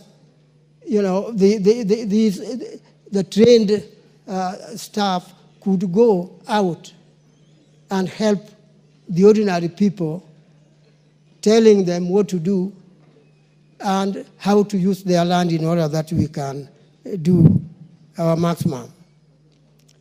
My colleagues have mentioned, and I agree, that sometimes you find a fertile land being used for building houses. And the dry land, if there is any dry area, maybe rocky and whatever, which would have been very useful for building the houses, that kind of piece of land is left lying idle and people rush for an area which can be used for agriculture. So in zoning that we are, that is in the motion, we could guide people on how they can live, leaving the fertile land for agriculture, and a land which is not very fertile can be used for these other purposes like building houses. Mr. Speaker, I also want to say that on the commercial side, we need to have maybe our shopping centers built in areas which are not extremely productive agriculturally. We can be maximizing the use of our agriculture if we leave, like I said before, fertile land for agriculture and dry land for building these other purposes. If we use our land carefully, it will also help us to give necessary facilities to those who are living in a collective area where you have call it a small residential place. People can be building their houses there so that if you bring water, the water will cover many people instead of, like I see in our area particularly, people building their homes scattered all over, making it very difficult for the government to give them necessary facilities. I support the idea that zoning of how we can be able to use our land is very important, and we must do it. It is only unfortunate that this kind of statement is coming late when people have already built beautiful houses out there on land that ought to have been spared for agriculture. Mr. Speaker, I support. Thank you. The Honorable Sarah Korere. Shukrani Mheshimiwa Spika. Mheshimiwa Spika, ningependa pia kuongeza sauti yangu katika kuchangia hoja hii ya kutaka pahala maalum kutengwa ili kuweza kuzalisha chakula katika nchi hii na pia pahala maalum pa majengo. Lakini Mheshimiwa Spika, sio pahala pa kuzalisha chakula kwa kilimo peke yake, manake pia ufugaji Mheshimiwa Spika ni kiinua uchumi muhimu sana katika nchi hii. Na Mheshimiwa Spika, hivi masiku za karibu tumeona kule kugawanya ardhi vipande vidogo ambaye haitaweza zalisha chakula hata kidogo. Kwetu sisi wafugaji ina hatari kubwa sana kwamba hivi karibuni tutashindwa kufuga Mheshimiwa Spika. Na ni wazi kabisa na tunajua kwamba katika nchi hii Wakenya wanapenda sana nyama choma. Mheshimiwa Spika, nyama choma inapatikana tu kwa mifugo, ng'ombe, mbuzi, ngamia, kondoo na kadhalika. Na Mheshimiwa Spika, pahala kama vile Laikipia kukigawanywa vipande vya ardhi kwota ekari, Mheshimiwa Spika, ufugaji tunaweka katika hatari kwa siku za nyusoni. Na Mheshimiwa Spika, inataka kabisa turudi kutathmini sheria za ardhi, manake ilivyo sasa ni baadhi ya majimbo machache sana ambaye bado imebaki na ardhi ya umma. Na Mheshimiwa Spika, nitasema tu kwa sababu lazima niseme. Baadhi ya majimbo hayo, ile ardhi ya umma ambaye imebaki katika mikono ya magavana na wengine ambaye tunajua kwamba ardhi imekuwa devolved. Na Mheshimiwa Spika, imekuwa ni kwamba ni kama kuwekea mbuzi fisi wakawachunga. Manake hiyo ardhi imeliwa na wale mabwana. Mheshimiwa Spika, ukitembea jimbo la Laikipia, ni aibu kwamba kuna watu bado wanaitwa masquatter. Watu ambaye wameishi huko kwa miaka na mikaka, karne tangu jadi. Na Mheshimiwa Spika, wakati ardhi ya umma inatwaliwa, unapata wameenda kubeba watu kutoka jimbo jirani kuja kuwapa ardhi wakiitwa wahisani sijui wawekezaji, na jina wekezaji ama kwa kimombo investors imekuwa ni jina ya kuiba ardhi ya umma. Kwa hivyo Mheshimiwa Spika, aliyewasilisha hoja hii ni hoja muhimu sana, na nafikiri hatujachelewa sana. Inataka tudhamini tena sheria za ardhi, manake tusipofanya hivyo, ardhi ni mojawapo ya sehemu muhimu sana ambayo hata inalete vita vya jamii kwa jamii, kwa sababu ya wale ambaye hawana ardhi kuona kwa kijisho wale ambayo wamekuja kunyakua ardhi yao. Kwa hivyo Mheshimiwa, naunga hoja hii mkono na nampongeza aliyewasilisha. Asante. Mheshimiwa John Kiarie.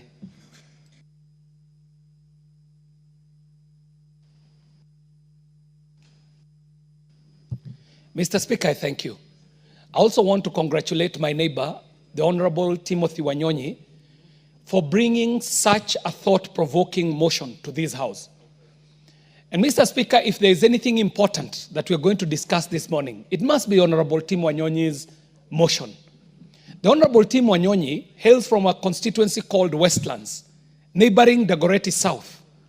The Westlands that we know today traditionally was part of the larger Dagoretti. And that Dagoretti belonged to a district called Kiambu. So that if you go to Honorable Tim Wanyonyi's constituency, you will find that the freehold lands that are in Westlands carry titles that are labeled Kiambu district. Kiambu district was traditionally an agricultural highlands, what was traditionally known as the White Highlands. The lands that had been grabbed from our people, that had traditionally been forested, traditional agricultural lands that belonged to the Agikuyu people who had migrated from south of Chania and come into these new lands that had traditionally been inhabited by the Adi and the Dorobo people.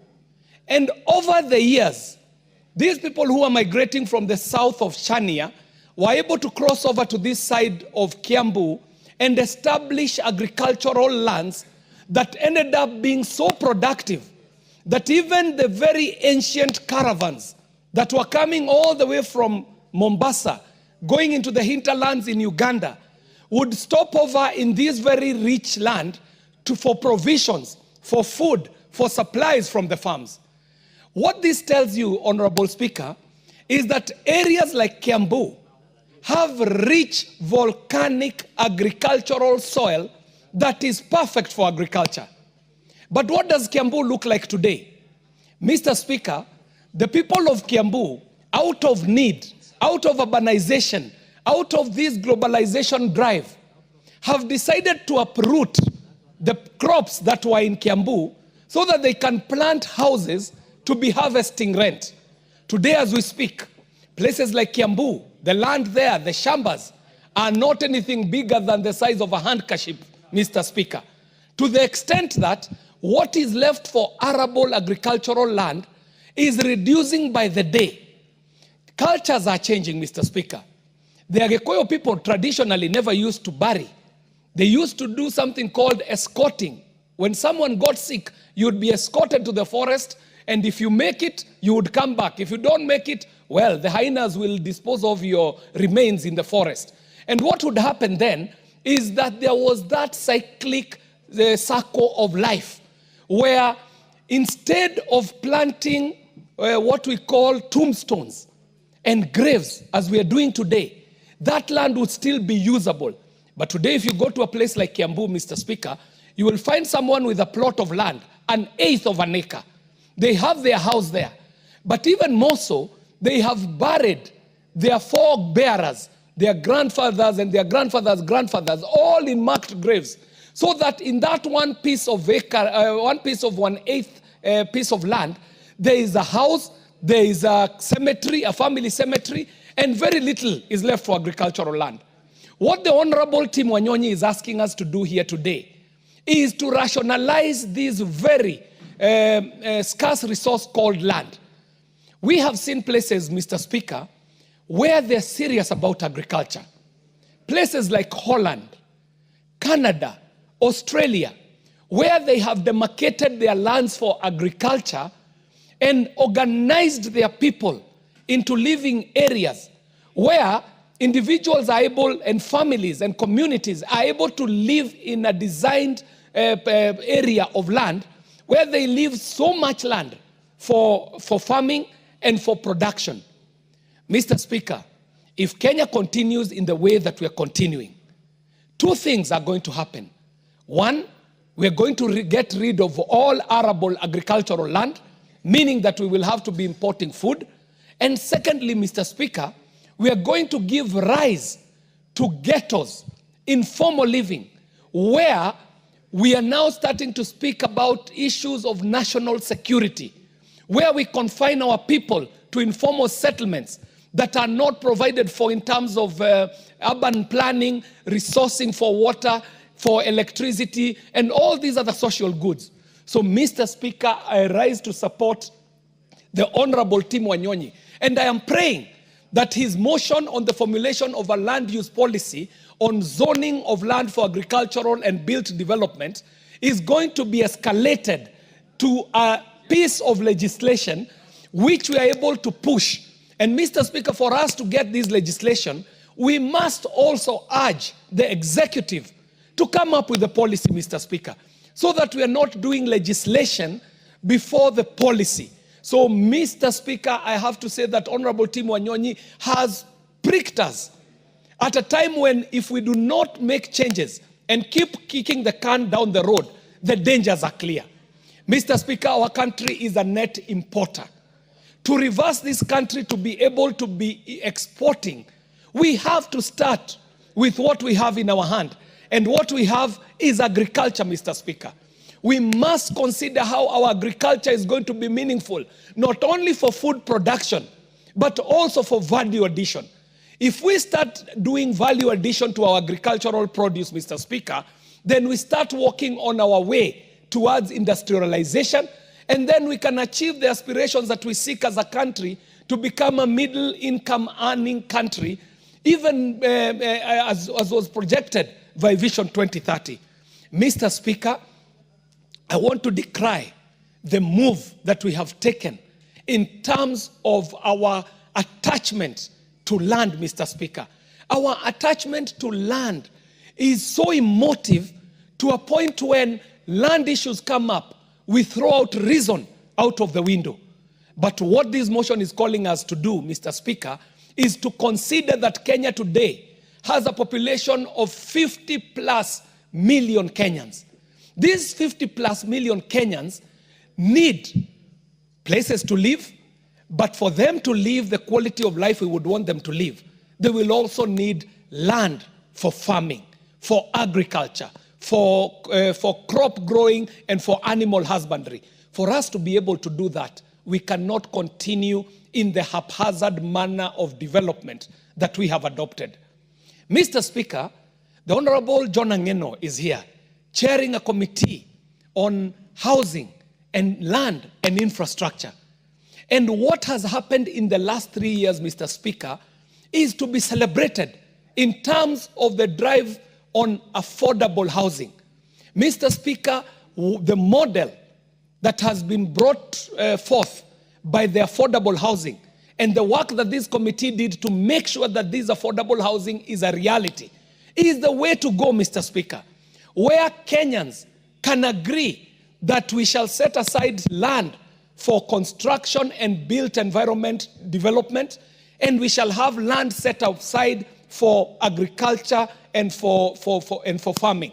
Mr. Speaker, the housing drive, if you look at what has happened in the last 3 years, is not only dignifying the life of Kenyans, but it is also giving us an idea on how urban land life can be planned.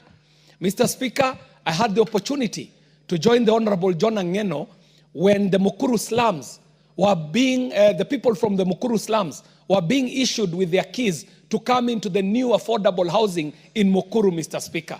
And what I saw, Mr. Speaker, is phenomenal. That people who had spread out in a ghetto, in land innumerable, were able to be planned into these buildings that have good living, good amenities, good social goods provided, all the way from water to electricity to connectivity to Wi-Fi and so on. So, Mr. Speaker, what we are speaking about here today is not just theory. Kenya itself has demonstrated through affordable housing that if we put our mind to it, we can have good land set aside and zoned for agriculture, and we can have land set aside for built development. Mr. Speaker, I stand to support and I congratulate my neighbor, Honorable Tim Wanyonyi. Thank you for pricking our conscience. This is the line that countries should take towards demarcating land for built environment and land for agriculture. I thank you and I support this motion. Thank you very much. Well said. Before the member for Murwa Dikir contributes, join me in welcoming students from Lukenya Academy, Mavoko constituency, Machakos County. They are sitting in the speakers gallery with students also from Royal Brains School, Kiambaa constituency, Kiambu County. They are all welcome for our proceedings this morning and to the Houses of Parliament. The Honorable John Angeno. Thank you, Mr. Speaker. On behalf of members of this House, Mr. Speaker, I wish also to welcome the students from various schools to this august House. And my plea to all of them is that discipline is the most fundamental item in our institutions. Just a few days, we have had incidences of students burning dormitories and classrooms. I wish to urge the students who are before this House today that the properties that are being destroyed belongs to you, belongs to your parents, belong to the society. So please, we urge you to be disciplined, and that is why you have also gotten the opportunity to come to this National Assembly. Mr. Speaker, I wish also to weigh in on this issue of land. And Mr. Speaker, on independence. Mr. Speaker, before independence, this country was colonized by foreigners. But one thing which foreigners left for us, Mr. Speaker, was how they made use of the land they found. They consolidated the land. They identified the land which was for agricultural use, land for livestock, land for settlement. They had a proper plan on how to use land. Immediately after independence, Mr. Speaker, when we got the independence, Mr. Speaker, we started subdividing those lands to individuals and to start having settlements on those particular lands, Mr. Speaker, so that the lands which had been left for agricultural use, Mr. Speaker, no longer sustain agricultural activities because we have settled on them. Mr. Speaker, during the 2010 constitutional making process, Mr. Speaker, the major issue, actually the major debate which arose in that process of constitutional making process, Mr. Speaker, was land amalgamation. It was a question of how do we consolidate land so that we can have land for settlement and have land for agricultural use and land for development in matters of if it is an urban area. Mr. Speaker, it was a very heated debate, and many of us actually indulged in the fact that this constitution is not a good constitution because it may take land away from us, which actually, Mr. Speaker, later on we came to learn that it was a good idea, and that is why it was in article. It is actually put in Article 66, the matter to do with land use, planning of how to use land. Mr. Speaker, it is now that we are realizing, and I want to thank the member for bringing this motion before this House, and I would wish the member for Westlands. The member for Westlands, yes, and I would wish the member for Westlands introduce it as an amendment, because, Mr. Speaker, the Constitution under Article 66 states that Parliament shall enact a legislation. Parliament, that is Article 66(2). Parliament shall enact a legislation ensuring that investment in property benefits local communities and their economics. Mr. Speaker, this one is based on the regulation of land use and property. Mr. Speaker, if this parliament has the jurisdiction to ensure that we introduce the regulations and an amendment or a legislation that will ensure how land is going to be used, so that we do not just debate it as a motion, leave it here and go home. Mr. Speaker, under that same article, 66, regulation of land use and property, it states in 66.1, the state may regulate the use of land, any land, or any interest in or right over any land in the interest of defense, public safety, public order, public morality, public health, or land use planning. Mr. Speaker, that is a part which I think this constitution was trying to address, that we need to address how to use our land. The land has been subdivided. Many areas, Mr. Speaker, very arable areas, areas which agriculturally are viable for agriculture use, Mr. Speaker, has been used for settlement. I wish we do this particular legislation that would allow the government to regulate how land is going to be subdivided, so that the remaining land, Mr. Speaker, which we think is good for agriculture, can now be protected for agriculture. The land that is good for settlement, we protect it for settlement. Mr. Speaker, last, the State Department, and this is through the President himself, he introduced the affordable housing program in the country, Mr. Speaker. The introduction of this affordable housing program, Mr. Speaker, was to ensure that apart from settling those who are living in slums, apart from also giving homes to those who do not have homes, Mr. Speaker, the most fundamental idea of this housing program, Mr. Speaker, was to ensure that we move the people to live in urban areas so that we can leave areas that we think are arable and good for agricultural use to be used for agricultural use. Mr. Speaker, because we need food.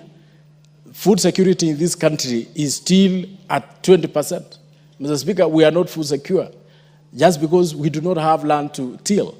Most of the land has been used for settlement. So, Mr. Speaker, with the introduction, and I want to thank the President for introducing this particular vital element in our society, that let us build homes for our people, and then our people should now move to those particular homes and leave the land to be tilled or to be used for agricultural use. Mr. Speaker, on that note, Mr. Speaker, and we have seen so many areas, Mr. Speaker, which have exercised the same wisdom. Countries like US, UK, Russia, and so many other countries, Mr. Speaker, they actually put people in one settlement area and leave the rest of the land to be tilled, either by the government or by the people themselves. Mr. Speaker, if we were to follow the same concept, Mr. Speaker, our country can be food secure. We can have proper land that can be used for tilling, for agricultural use, for livestock keeping, and many other activities, Mr. Speaker. So I wish to support the member for introducing this particular motion. And I wish to say, Mr. Speaker, as we are building homes, Mr. Speaker, let us also give support to these, to the construction of homes. Let us give support to the President. Let us continue contributing towards building of these homes. And let us ensure that those homes are owned by the people, those very people from the lower cadre of the society. Let us not leave these homes to be bought or to be owned by the rich in this country. Let us ensure these homes are owned by those people who deserve to own homes and those people who do not have homes. Mr. Speaker, I thank and I support. Well said. The Honorable Member for Bondo, is it true that there is no land policy on zoning? Thank you, Mr. Speaker. Let me start by supporting the motion. But while I support, I want to bring in a few comments here and there. One is the issue that we as a nation and as a government, we are late in this. Number two, we have learned very little. And number three, we have to really acknowledge that we are failing, because there have been all manner of indications from all through the colonial times. I don't know how many of us are able to remember what are called Swinehart on land policy in 1954. Those are the times when we started talking about issues of bringing land together for purpose of agricultural use, for purpose of food production. So since 1954 to date, if you have not done anything, it means there are indicators of failure. Our constitution basically puts land tenure system into whether we are public, we are community, or it is private. All these three, if you look at them in terms of how the constitution places them, public land is regulated and it's easy to regulate. There are areas either for purpose of public utilities, there are thoroughways, there are gazetted forests. This is easy. It's easy, they are regulated. And they are demarcated and it's easy to know where they are. When it gets to the other aspect of private land, one aspect of it is regulated. The other aspect is not. The leasehold private lands are regulated in as much as we know that they are in urban areas or townships or in the cities. They are in one way or the other regulated. But then there's this portion of private land that is completely left to the individuals. And I don't think there's anywhere in the world where you can let individual persons, individual citizens do things the way they want. I think there must be some regulation. There must be some element of control. And this is where we are failing. That aspect of absolute title, absolute ownership of lands under private hands is where we fail as a government. And this has led us to a situation where all these things that we are talking about are coming in. I remember for the first time when I was coming to Nairobi, when I stepped in Nairobi for the first time, Mr. Speaker, some 30 or so years ago, between Kericho and Nakuru, and from Nakuru to Kericho, you'll see farmlands, food. Every time you'll be passing across, you're going through the roads, you'll be seeing food either side of the road. And that was happening also in Kiambu. What has happened 30 years after? Between Kericho and Nakuru now you only get concrete. They are buildings. And these were areas which initially were called, some were calling them White Highlands or whatever. But in the Swinnerton arrangement, they were called scheduled lands. All these were scheduled lands. They were scheduled in terms of they were regulated. There was a manner in which how things were supposed to be done. We have failed in this. As a nation, we have failed in this as a government. I was talking about lessons. There's nowhere in the world, whether it's capitalist, whether it is communist, that people settle the way we settle here in this country, the way we settle in Africa, where everybody, one wakes up and settles anywhere they want. I think that's not anywhere. Land is private in many other places, yes. It is public in many other places, yes. But it's regulated. It is placed in a manner that, no, this is clearly demarcated for farmland. This is demarcated, whether you have it as a private person, but so long as it is zoned, and your land is in a zoned area that is supposed to be for farming, it has to remain farming. You can't go there and start doing your own things. And that's why sometimes, even in the UK, sometimes it's not very easy for anybody to get on the farmlands, because for you to qualify as a farmer, you must have a basic diploma in agriculture. Yeah? So here, we are talking about farming, and everybody is running around in their farms doing all manner of things. But there must be some control. There must be some kind of a regulation. Mr. Speaker, when we get to a situation where we have to import food, I think it's good to look for aid in any manner. Look for food, look for support on all manner of different things. But immediately you go begging for food, I think there must be something that is very wrong. And that's the situation we are getting into from time to time. It's a clear mark that in the last 3 years or 2, there's been quite a bit of support in terms of the agricultural sector. And particularly this year and last year, I think there's quite a bit of production. But this may not be permanent. This is being facilitated by different things other than land. It has been facilitated by the support of the government in terms of subsidies. It was not subsidy on land. Land, we keep subdividing it. And even when we'll be going ahead and looking for issues of how to subsidize farmers, you'll only be subsidizing them, but the land sizes are getting smaller. So that by the end of the day, even when you subsidize, subsidy will not make sense. So Mr. Speaker, I think this is an area, and of course, immediately you keep subdividing land. The basic agriculture, the agriculture 4K club of class 3, class 4, immediately you keep subdividing. You can't even rotate your crops. You can't do basic things that are required in agriculture, Mr. Speaker. So I think as a country and as a government, it is high time we got back to see exactly how to deal with what we call absolute land holdings in this country, because this is where the mess is. And if you don't do it, we are headed to a direction that is not sustainable. We are going to be staring at hunger. We are going to be staring at a situation where we have to be importing food from time to time, Mr. Speaker. It's important that the government learns, if they have not learned this before, that somebody steps up. Chair Housing has alluded to this. And I think it's important that somebody takes care of, particularly the ministry, so that we come up with a proper legislation, not even an amendment as you are suggesting, a proper legislation in terms of issues to do with land use. What the government is doing in terms of affordable housing is a good answer to very many of these things. But to what extent will it be realized in terms of how they spread out? You know, the people in the rural area, some of them are still thinking that, no, this is not meant for us. But the idea is, can we move to where we can settle in some kind of community? Then we leave the rest of the land for other useful economic purposes. So, Mr. Speaker, I really think that something must be done, and it has to start from the ministry. Say that a proper legislation is brought and followed by a proper regulation, so that we see how to regulate particularly private lands that are under absolute ownership. Thank you, Mr. Speaker.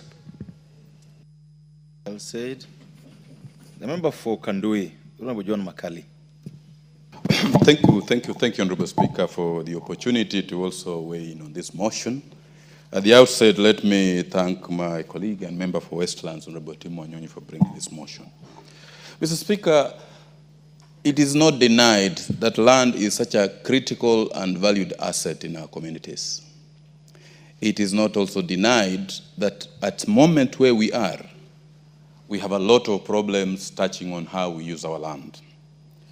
Taking into effect the importance of land, the Constitution of Kenya and the framers of the Constitution dedicated a whole chapter to issues of land use, to issues of land, classified land, and they gave responsibilities to this House to develop rules and regulations and legislation to bring into effect the provisions that are in the land chapter in the Constitution. This motion seeks to have a policy framework that will regulate land use. The first question I asked myself, Honorable Speaker, is do we have a policy framework or we don't? My answer to it, I've tried to speak, is that we have a policy framework. What we need to do is literally to revisit it and ask ourselves, is the policy framework in force serving us very well or not serving us very well? We take cognizance of the fact that agriculture contributes around 22% of our gross domestic product. Many of our people are employed in the agricultural sector. When we make our budgets here, we dedicate a lot of resources, though not sufficient, towards agricultural development. But if we look at our country, we have had so many cases, we have had disputes. When you go back to our courts, you will find a lot of disputes touching on ownership of land and issues of inheritance. That's why we have created the environment and land courts, taking into cognizance the importance of land. We have had many succession disputes in our courts on how land needs to be utilized, how land needs to be used. The question we need to ask ourselves is, are we on the right path or we are not on the right path? Kenya's land, 17%, is only 17% of Kenya's land mass that is arable land. And at independence, we committed ourselves to fighting hunger. The Asian tigers, specifically Malaysia, have reached where they have reached because of having proper land use programs.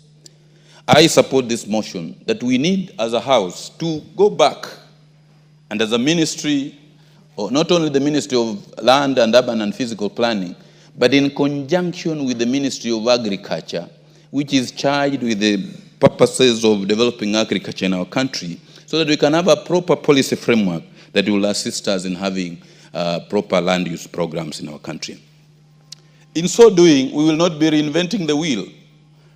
Honorable Speaker, you remember we used to have the Land Control Act that was geared towards, when the approvals of land development were to be given, we had to go through a committee, a land control board that was actually to do the approvals. But what happened to those boards? I think they were politicized, they never got to do their work. And the urge that was there was basically anybody wanting to develop land, the approvals were being given in boardrooms. No regard was being had to the development somebody was going to do on the land. That's why you have a place like in Western Kenya, you'll not find somebody who has a whole 10 acres. Lands have been fragmented into small portions of 50 by 100, which cannot be economically used. So, Mr. Speaker, I actually support this particular motion, that we need to have a relook of the entire legislations we have and the regulations we have towards land use so that we can be able to have a way forward. Because if we do not, we are threatened, we're not going to have proper food security. Every now and then somebody buys land, you will find that somebody wants to go and, there's this obsession of brick and mortar and concrete. We want to go and develop and put up structures.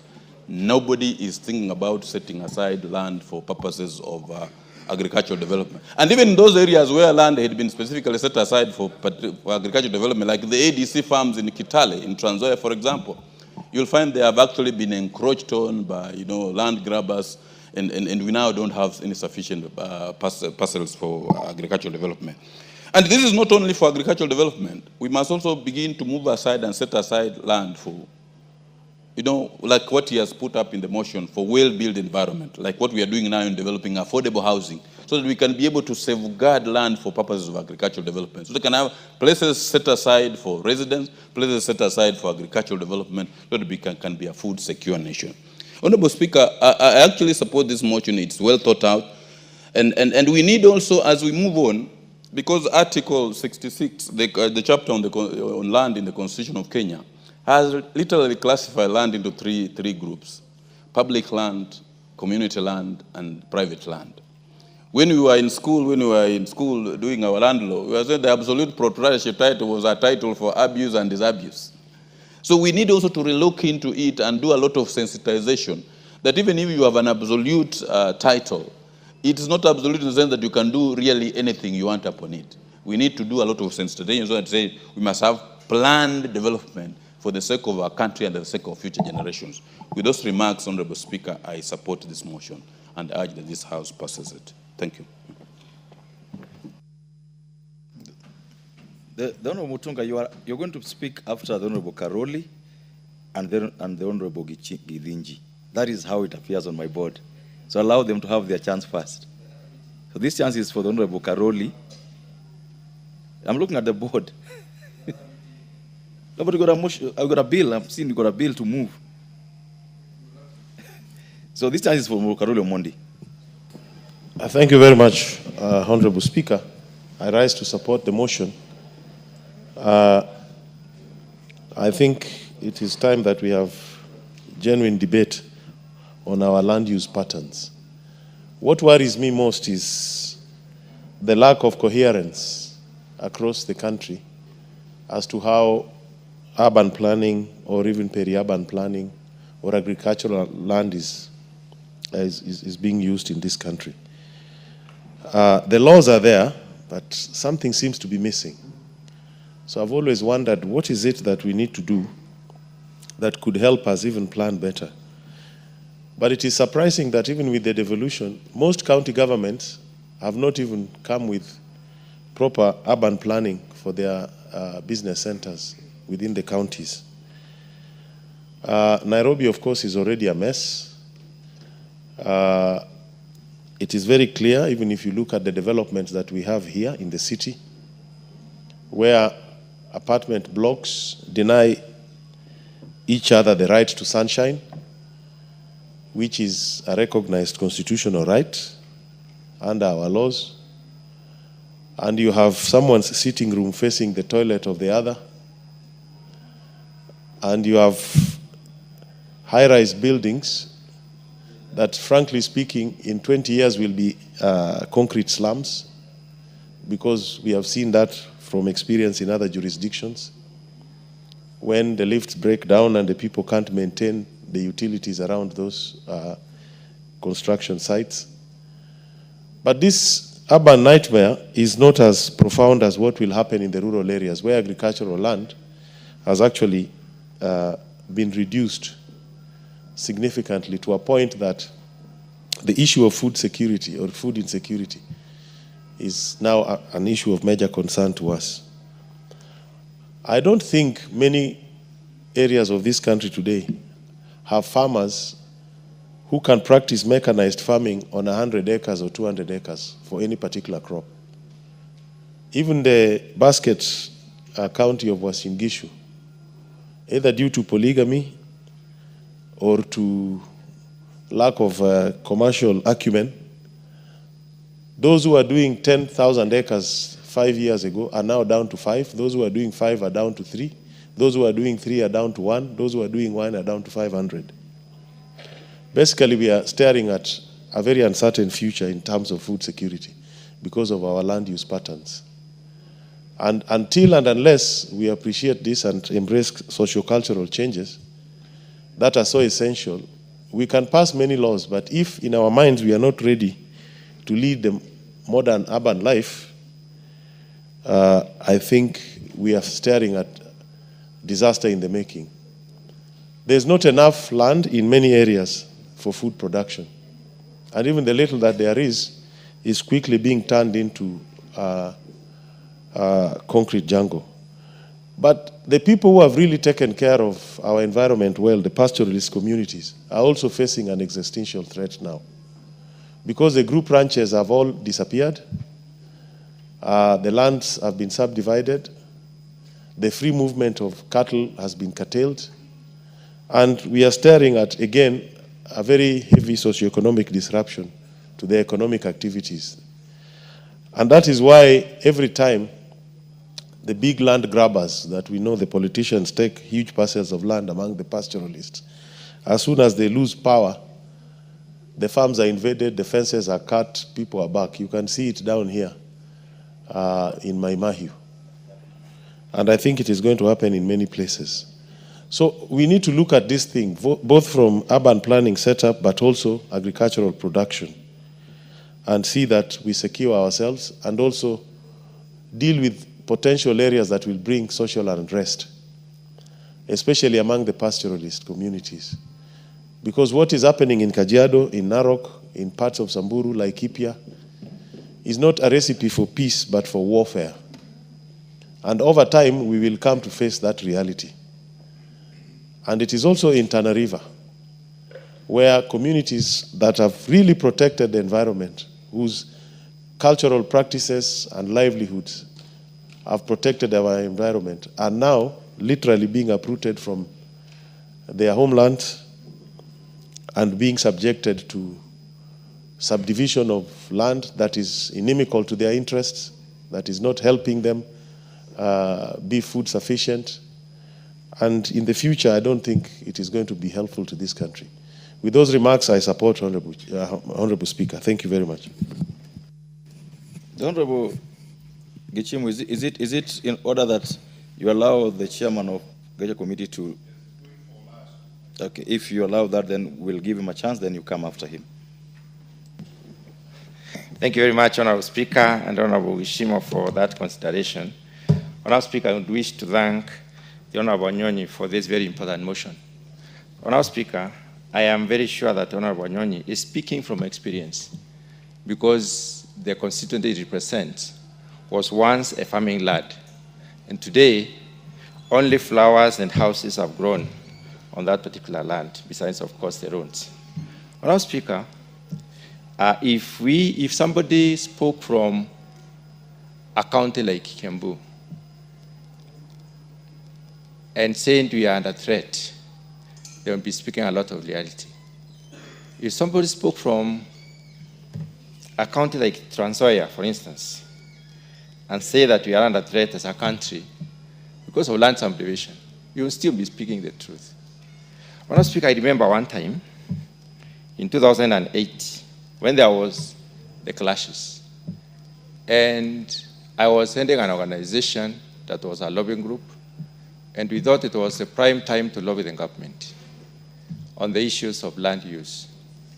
That time there was clashes, and the burnt forest was completely burnt.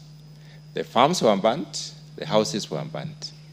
We did a position paper as an organization and presented it to the then government. The government did not take us seriously, and we therefore decided to present it to the opposition. ended by the Honorable Raila and Odinga. And I remember very well, the current president of Kenya was sitting in that meeting. Our presentation was very simple, that burnt forest is completely burnt. And burnt forest was occupied by all ethnic communities of Kenya. And the only way to kill ethnicity is to kill the separation of individuals on farms. Have a policy for land use, have security system for the land itself and for the crops and livestock on land, and have a policy for the habitation area. So our proposal was, let us bring all these people to one corner of burnt forests. Let us put high-risers as a government. It's a classical example of reconsolidation. And then allow people to ballot for the houses. Then create schools in the neighborhood, create playgrounds in the neighborhood, create communities that are integrated. And therefore, through the balloting, Honorable Speaker, maybe a Kikuyu would have gotten a house in 7th floor, a Luo a house in 6th floor, a Kalenjin a house in 3rd floor, a Kisii a house in 4th floor, and so on and so forth. Nobody would ever have burnt somebody else's house thereafter. And that is the principle, I believe, the Kenya Kwanza government is applying to try and bring people together and avoid spreading horizontally. Because growth vertically is not limited, but growth horizontally is limited in as far as it occupies land. Madam Speaker, our constitution is very, very, very clear. The Article 60, and I wish to look at the principles of land policy. This article pronounces itself to the effect that it sets the foundation for land reforms by outlining the key principles for land management and administration. Brings out the issue of equity on access to land, which has been overexploited in this country, security of land rights, sustainable and productive management of land resources, transparent use of, transparent and cost-effective administration of land, sound conservation of ecological sites, ecologically sensitive areas, elimination of gender discrimination in land and property matters, and encouragement of community participation in land dispute. In this policy provision, there is nothing on demarcation of land and specification of use for optimization of economic, benefit from such land. Madam Speaker, the former speakers have alluded to the way the Constitution describes land. But what have we done as a country since we got the new Constitution? In 2012, we had the National Land Act of 2012, which was enacted basically to give effect to the constitutional provision by revising the consolidation and consolidating various land laws and ensuring sustainable land management. Sustainable land management has the connotation of the user of the land. Madam Speaker, on community land, there is a Community Land Act of 2016, which basically operationalizes Article 63. And then there is a National Land Commission, which came up in 2012, basically to look at the legal framework for the national land, the legal framework for the commission itself as a government gatekeeper. Madam Speaker, having said that, we are saying that our constitution recognizes the importance of land and the importance of organizing ourselves in terms of the user. I like this particular motion because it brings about land and agriculture and combines the two very well. I would say that it is important because agriculture happens on land, and very little agriculture, what is called hydroponics, may happen outside land, but all the agriculture as we know it happens on land. So if we do not use land sustainably, it therefore implies that we jeopardize the possibilities of the future generations to benefit from the land as a resource and as a provision. So this relationship on land itself and agriculture is very, very key. And I want to loop in the issue of environment. Environment happens also on land. And the land management has a connotation of improvement of the environment. Madam Speaker, as a country, we have aimed a lot more on segmentation, on subdivision, on monetization of land. The predicament we are in is that we do not look at land in view of its user. There is documentary evidence, which is empirically proven, that about 16 to 17% of land in agriculture is available for crop production without requiring irrigation. What that means is that we can only grow crops in about 17% at most without irrigation, either supplementary irrigation or entire infrastructural set of irrigation. Honourable Speaker, what that tells us is that we need to be extremely careful. But then let's look at where is that 16% or 17% of agricultural land. It is around central Kenya, it's in the Western Islands, it is in the southwestern islands, and around Mount Kenya region. Honourable Speaker, that land has been put into alternative use. And I would like to say this, that whenever we put up a building, a brick building or a stone building on land, we deny agricultural use for that land for more than 100 years, unless some deliberate effort is put in place to demolish, carry away the rock, and then rehabilitate the soil. So, Honourable Speaker, I hate to interrupt you, but based on the places you've mentioned, what do you say about the deliberate policy then of or unclassifying lands in Nyanza, Western Kenya, where we are told we couldn't do coffee, yet coffee can do very well in Western and Nyanza. We are told we could not do crops because they are, in quotes, white crops.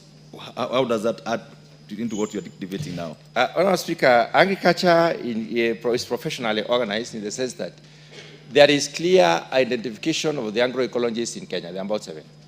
In those agroecologies, there is also the linkage between the agroecological zone and the crops and livestock that can do well in those, that can optimize the use of those zones. So most of the areas in this country can be used for specific purposes based on the degree of optimization and the correctness of linkage. Now, we are discovering slowly that the greater Rift Valley can be used for for coffee production. We're also discovering that Nyanza, some parts of Nyanza can be used for coffee production. But this was not there in the past, has not been exploited as it were. As advancements have gone on research, in terms of producing relevant varieties and cultivars that would suit a given area, then we give such areas some relevance in terms of productivity. So it is possible to use such land for that particular purpose. Honourable Speaker, when did we go wrong? We went wrong at the point of when we decided to form land buying companies, and then instead of utilizing the piece of land as a unit, all of us as members of that particular land buying company, we decided to subdivide it into give me a minute more. Individuals. And that is where we went wrong. We need to go back there. Honourable Speaker, when I look at Nairobi and wonder, when I look at Nairobi and I wonder where is Nairobi growing to, it would be very gratifying if Nairobi was growing towards the Rift Valley. Because along the escarpment, we would have the most beautiful houses in this world, overlooking the valley and also giving people an opportunity to watch sunset. But we are growing towards Kiambu. We are taking up the land that will be used for crop production for our young nation and becoming younger by the day, Honourable Speaker, because I don't think we are very serious in terms of family planning. We are becoming younger and younger because the pyramid is like that. Very few people who are old and very many people who are young. And we are misusing or rather taking away the opportunities for the young people even in that particular issue. So what do we need to do? We need to reorganize our land. We need to set aside land for agriculture, land for housing, land for urbanization. And then we need to have different rates for this land. Let us not monetize land as a commodity. Let us say this land is for agriculture and this is the price of land here. And you can only do agriculture in this particular area. There should be no change of use when it comes to agricultural land. Well said. Thank you, Honourable Speaker, for allowing me also to weigh in this very, very important motion by Honourable Tim Wanyonyi, member for Westlands. Honourable Speaker, as I support this motion, I also support it with some rider because there exists a policy on land zoning in this country under the Physical and Land Use Planning Act, which separates land or zones runs into residential, commercial, agricultural, and industrial. However, what lacks, I believe, it's not on general policy on zoning. It's now a policy on specific land that has been zoned for agricultural use, so that that land can be optimally utilized for agriculture, so that within the areas that have been zoned for agriculture, we specifically, or the policy would specifically preserve it for agriculture and have some areas within for settlement. And that policy would really help, because it would mitigate against the effects, the negative effects of the climate change, because a lot of land would be used for agriculture. And also, the services to the people. If like 1,000 acres are zoned for agriculture, and probably people are consolidated within a smaller area of about maybe 5 acres or so, then it will be easy for people to be provided services like roads, electricity, water, schools, and all the other amenities together. And it will be very easy and cheaper even for the government. And all the other remaining land would definitely boost food security, because there will be what we call the economies of scale in terms of production. Honorable Speaker, however, as we also look at this policy, it is the implementation is also subject to the other land regime, the land regime we have in this country, because the ownership is under a different regime. Because if I have my land, which is agricultural, and I have absolute ownership to that land, if a policy comes in and a law probably also enforcing that policy, it will be also be subject to that law. So unless we also amend other laws, then this policy might also face challenges, however good it may look like. But now, I think if it were possible also to amend that it is a policy that is, where possible, like communal land, under the Communal Land Act, it is possible now to have this policy, because the community can agree, because it is their land, that they set aside the substantial part of that land for purposes of agriculture, and they settle on one area. So I think much as the policy is very good, it is also subject to other, because like in my constituency, Gachagua, where I come from, most of the land is under RLA, absolutely owned by the owners. And of course, with time, they've also been able to subdivide this land into smaller portions of land. And of course, it may not be practicable in such areas.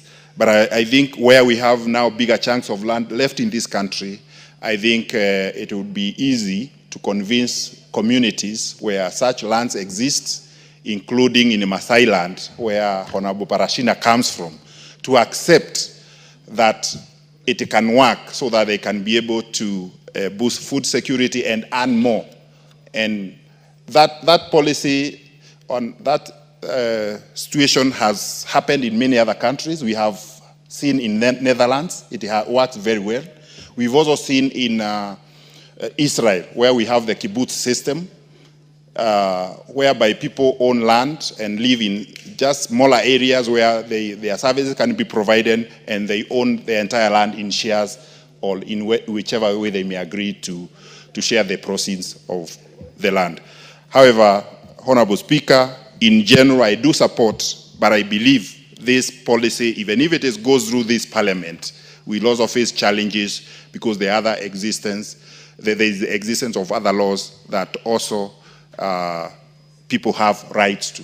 Honorable Speaker, I support. Thank you. Well said. Member for Sirisia.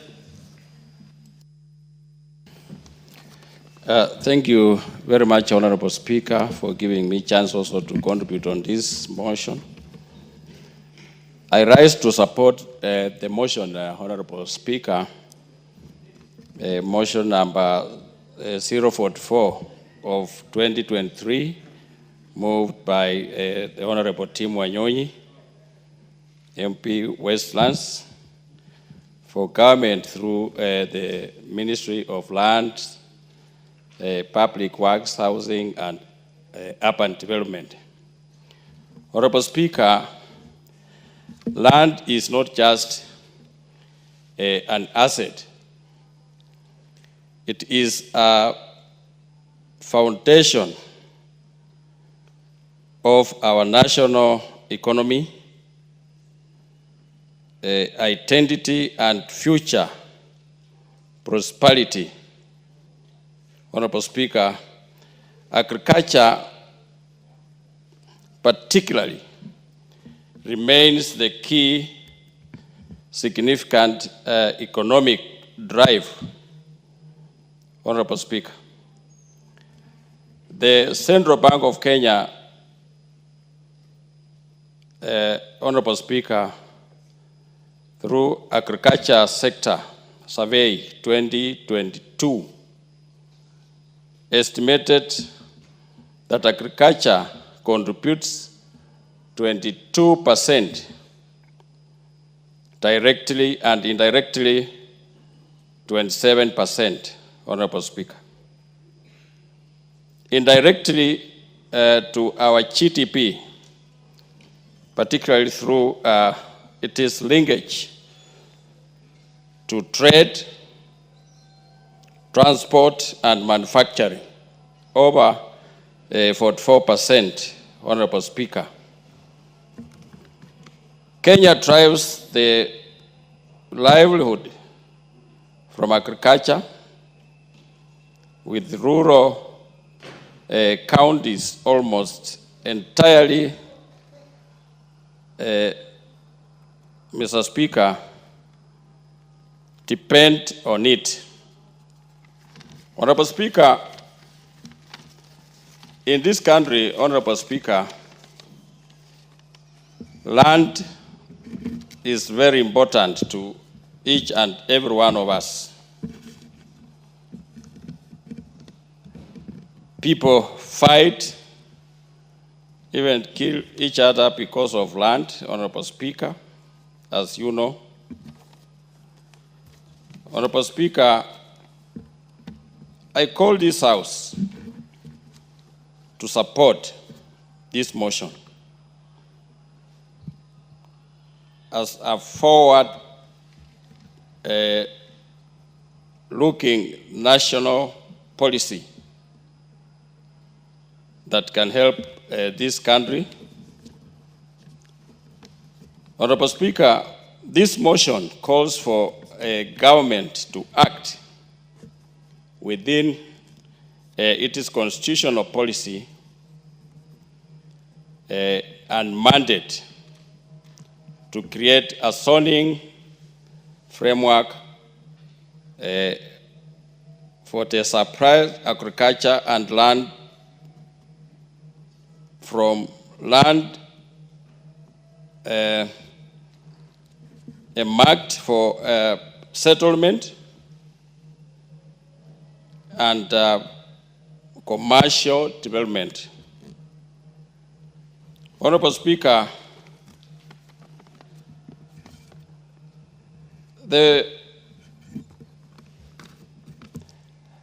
framework or a zoning policy would also complete the affordable housing program, causing that housing projects are implemented within designed, built up as zoning, and also in a high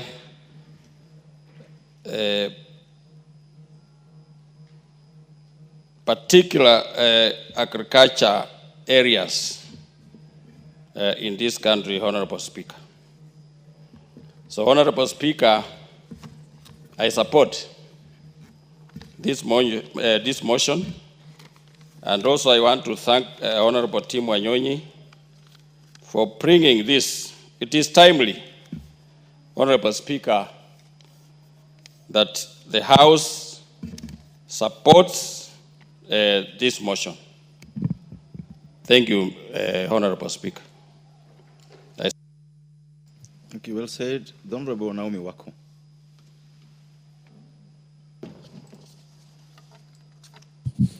Thank you, Honorable Speaker, for allowing me to contribute to this very important motion, as I also congratulate Honorable Wanyonyi, Tim Wanyonyi, for coming up with this formulation of land use policy on zoning of land for agriculture and building development.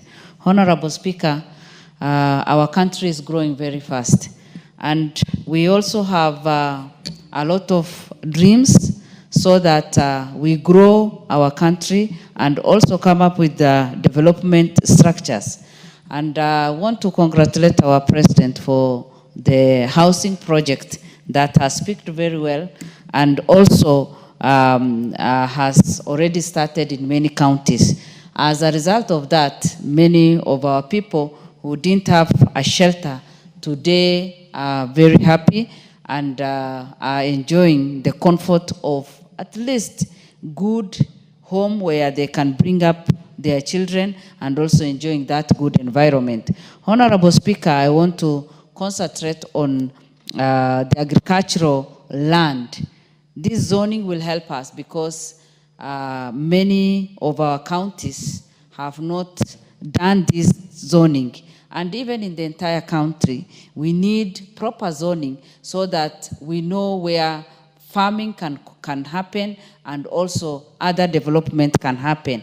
It is also high time for counties, for the county government to consider doing that and also giving it a lot of attention so that we have well-planned towns, we have well-planned areas for agriculture, we have well-planned areas for development so that we grow our country in a very systematic manner. Honorable Speaker, agriculture is one area that Kenya Kwanza government has given a lot of attention because of the subsidized price on fertilizer. And this has boosted our production, our local production, which is good and also giving us a lot of hope and encouraging many farmers. Some years ago, we know that many people have withdrawn from farming and also stopped farming because of not receiving enough support from the government and also because they were not able to sell their products. But today, Kenyans can produce and even export some of their products. Ours is just to plan well so that we do more export than import from other countries. Because right now, sometimes we feel ashamed because we import a lot, even from our neighboring country, while God has given us very good resources, a very productive farm, land, and very, in some of our areas, we even don't use the fertilizer.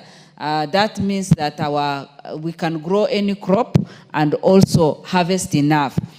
Honorable Speaker, again, it is important for us to note that it is only through farming or through agriculture that even the people at the local level, at the ground, at the grassroots level, can exercise their skills and without going for any interviews, without looking for any qualification, even those who are not learned, even those who have not gone to school, they can do their farming and earn enough money. Many of our people have been educated through farming, and it is high time for us to enhance that sector so that our people can benefit. Again, it is the only sector that you are assured of good source of income, and it also plays a very important role in growing our economy. It has been captured in the motion that the sector to the country gross domestic product GDP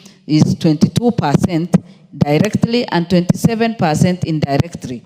And this can easily grow from 22 to 30 or even 40, from 27 even to 40.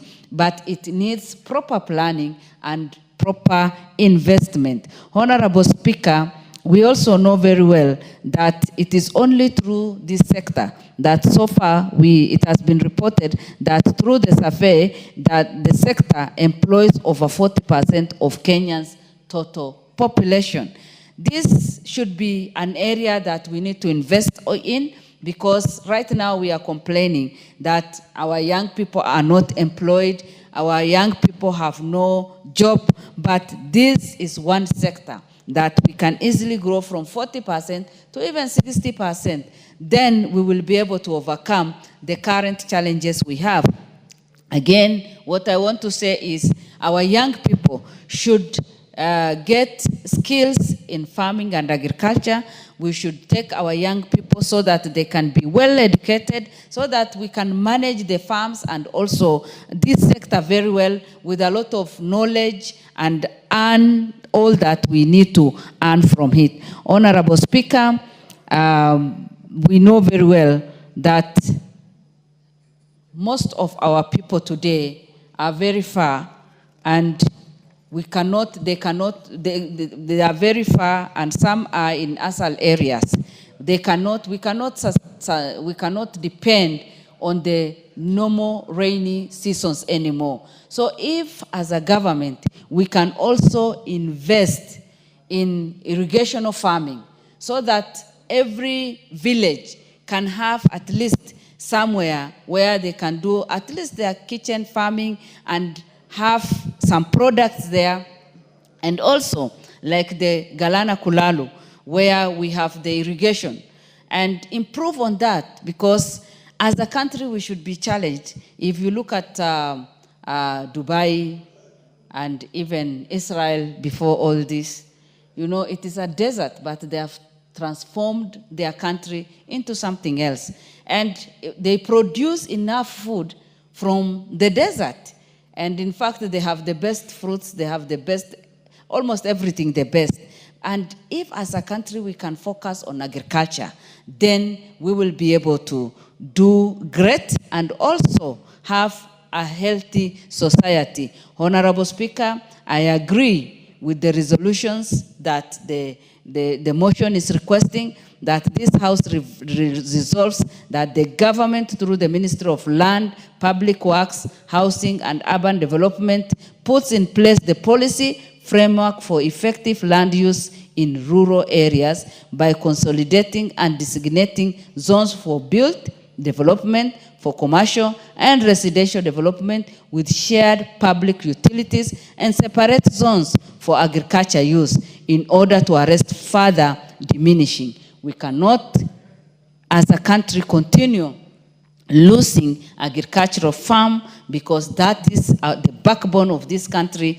A country that cannot feed its people is not a country. And if we are self-sustaining, if we want to be a country that we all want to be, and if we want to be a country that we can all be proud of, we must make sure that we have enough land for agriculture and also other development, so that we can grow our country both economically and socially. With those few remarks, Honorable Speaker, I support the motion. Thank you. Thank you. Members, I will have the Honorable Sakimba, followed by the Honorable Nyoro, and then we'll go for Sowundo in that order. I can see Honorable Tugu Kwenya is on intervention. You have something out of order? Anything out of order?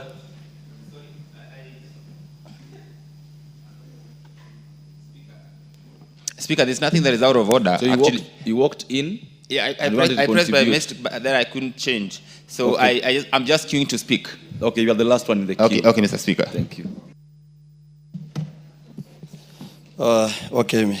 Thank you, Mr. Speaker, for giving me this opportunity to contribute on this critical or important motion by Honorable Timothy Wanyonyi on formulation of land use policy on zoning of land for agriculture and building development. Mr. Speaker, it's good to understand that a simple question is about implementation.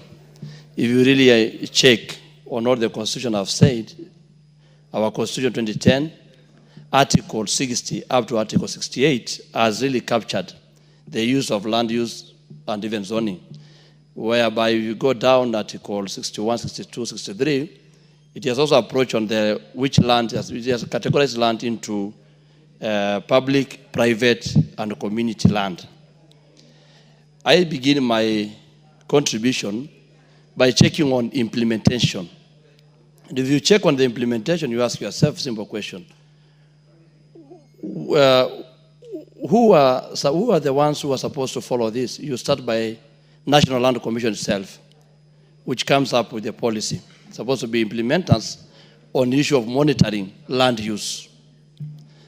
As I come from Kajiado County, yes, where it's purely semi or arid areas, where the issue of agricultural or issue of zoning is particularly being practiced per se in paper.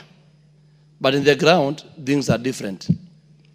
You'll find out that the county government has come out with a special plan on how to do on zones of areas for agricultural, for doing agriculture, and areas for us as pastoralists, of issue to do with the cattle rearing. They have also designated areas for conservations, for issue of to do with the tourism and wildlife. But again, you go just down there, you get land registries. Our land registries are becoming a source of disappointment because they have the plan, but again they produce titles, and the titles that have been produced give an investor power to do whatever they can. So the question should be, what needs to be done to the land registries? What are the penalties are supposed to be there? And whoever breaks these, the plans of zones, what can be done to them? There is no clear punishment, if you read the article, on what action can be taken to them, which is even forcing our police officers, or if you report a case where you wanted to do an OB, you lack, how can you take this person to court?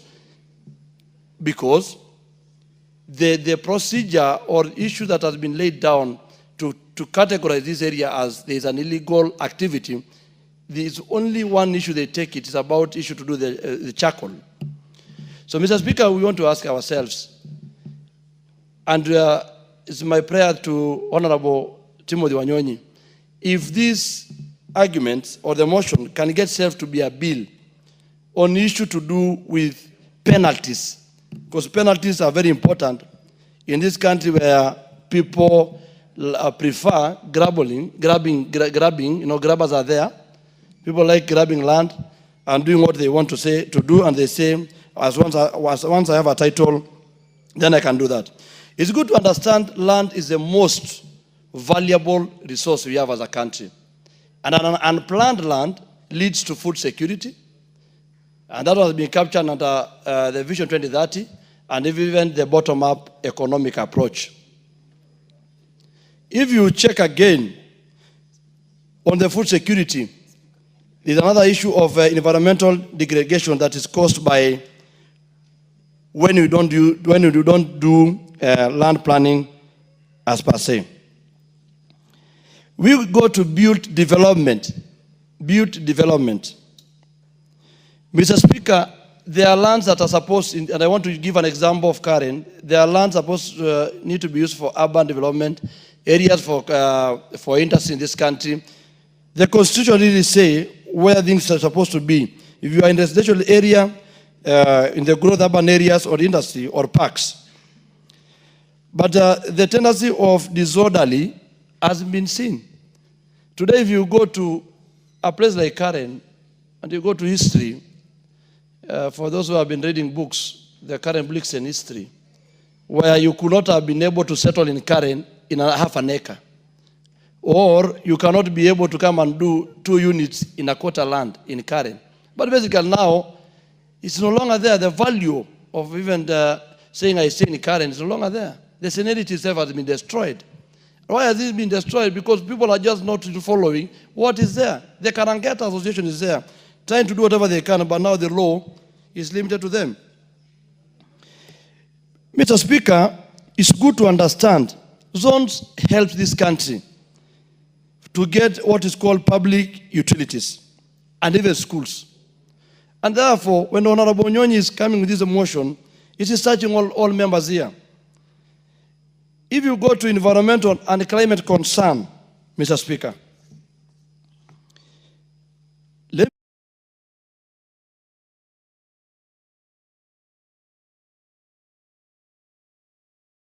go the entire Kajiado County, because I'm saying we are arid and semi-arid areas. You wonder, because yes, there's an issue to do with the subdivision of land, as my colleague has been saying, on lands to do with group ranches. We set land for commercial, for issue to do with the settlement, and we do land for agriculture, and then we do the land for conservation.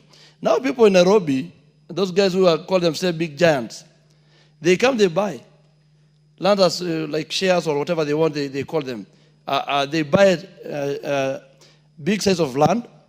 Then after maybe 6 months down the line, you find the whole forest, where the places which were green, where there was water catchments, has been destroyed. The guy is busy putting cabbages. The guy is busy putting other things there in the land. And then when you ask them, they tell you, as long as I bought the land, you can't question me. And we have seen now, that one has destroyed, Mr. Speaker, as indigenous or pastoralists. That's a lifeline that the big giants have on our land when they understand that we have done zoning. Purposely we have done zoning. They come there and cheat our communities. And when they cheat them, now they start doing big projects. They don't understand my communities or pastoralists. Land to us is too emotional. You cannot have a community that surrender land for tourism, yes, and surrender land for wildlife. So you find like 100,000 of acres have been set aside for even wildlife to promote our tourism. That is our source of income. And that is being the source of our income, you find also is also our source of our pride. Someone come and destroy our water catchment, you come and destroy our hills just because you wanted to produce food for Nairobi or food for export or food for other purposes. So once people follow zoning and people be careful on that one, you will find out every community in this country is happy, Mr. Speaker. Mr. Speaker, on the issue of balancing the interests, as even we are arguing as pastoralists, or they are most affected, but the issue of balancing the investors, I want to take you back to, Mr. Speaker and the members, the history of Ikidong Ranch, just there next to my Mayo. The land was taken from the community, and basically taken by the community for issue to do with geothermal power production. But you're going to find 200,000 acres. How can 200,000 produce electricity, and the only electricity can be produced towards the hills or where the source of that one? So you'll find out, Mr. Speaker, that if at all we want to balance the interest of everyone, the only way to balance the interest of every community, of investors, of people who have resources, is by having the zoning. I've talked about the historical injustice, Mr. Speaker. I urge this House, because we all understand that Article 68 is still open of our Constitution, that is mandating this House to check or not need to be added or not what need to be done to ensure that everything is sorted out to help our people. And Mr. Speaker, I conclude by saying I support the motion because it brings order, sustainable land management in this country. Thank you, Mr. Speaker. Before the member for Kiharu, Honourable members, join me in welcoming the students from Ongata Academy, Kajiado North Constituency, Kajiado County. They are sitting in the public gallery and they are welcomed for our proceedings this afternoon. Honourable Nyoro, go ahead. Thank you very much, Mr. Speaker, for this chance to contribute to this motion. And it's timely and it's important for us to think about zoning of land, and especially for various uses. And there are various categories of zoning, Honorable Speaker, that I may wish to address. One is in terms of ownership, but the second layer is in terms of use. In terms of ownership, it is important for us to be very clear-minded on what is private land, what is public land, and also what is community land. Honorable Speaker, I have seen also that we need a lot of efficiency when we dezone or when we reallocate the zoning, and especially in terms of ownership. When we intend to do development projects in Kenya, Honorable Speaker, development projects are only done on public land because we are investing public resources. But we have seen the previous owners of this land agonizing all the time when it comes to compensation of that land, Honorable Speaker. And it is important for us to be very forthright in having regulations that also protect private property. And Honorable Speaker, what ought to happen is that when there is a public development, whether it's a dam or a road or any other kind of development, Honorable Speaker, the regulation should be that there should not be construction before the ownership changes. And ownership changes when there is a transaction, Honorable Speaker. And a transaction happens when there is change of money and resources. Because I have seen many countless families in Kenya who surrendered their private land, but they are yet to be compensated, yet the public facility or public development that was to happen already happened. And therefore they move from office to office looking for this compensation. We need to be forthright and clear-minded in also safeguarding the sanctity of private ownership of property, Honorable Speaker, and especially when it comes to government taking up those properties. The other thing, Honorable Speaker, is in terms of use. And use can be in many ways. It can be in terms of industrialization, industrial zones. It could be in terms of development that is residential, commercial. It could also be in terms of agriculture, Honorable Speaker. And in that respect, I believe in terms of the zoning of this land, what we have in mind, Honorable Speaker, is especially agriculture. But Honorable Speaker, it is important for us as this House to constantly also be aware of the level at which agriculture should be involved in our economy. Honorable Speaker, all the time when we are doing policy, we are very keen to exhort primary production and especially agriculture, simply because many times policymakers are also elected by the people and they are politicians, and therefore we try to appeal where the majority of the people are. But Honorable Speaker, it does not necessarily mean that agriculture and primary production is necessarily the best thing for an economy. Honorable Speaker, actually, when you are defining a developed country would be like the OECD countries, Honorable Speaker, like the US, the UK, most of the Europe countries, and currently, of course, having Asia in it, Honorable Speaker. When you give all the definitions in terms of GDP per capita, GDP, and all the rest, one other definition of a developed country is a country where agriculture constitutes less than 10% of the GDP, not more.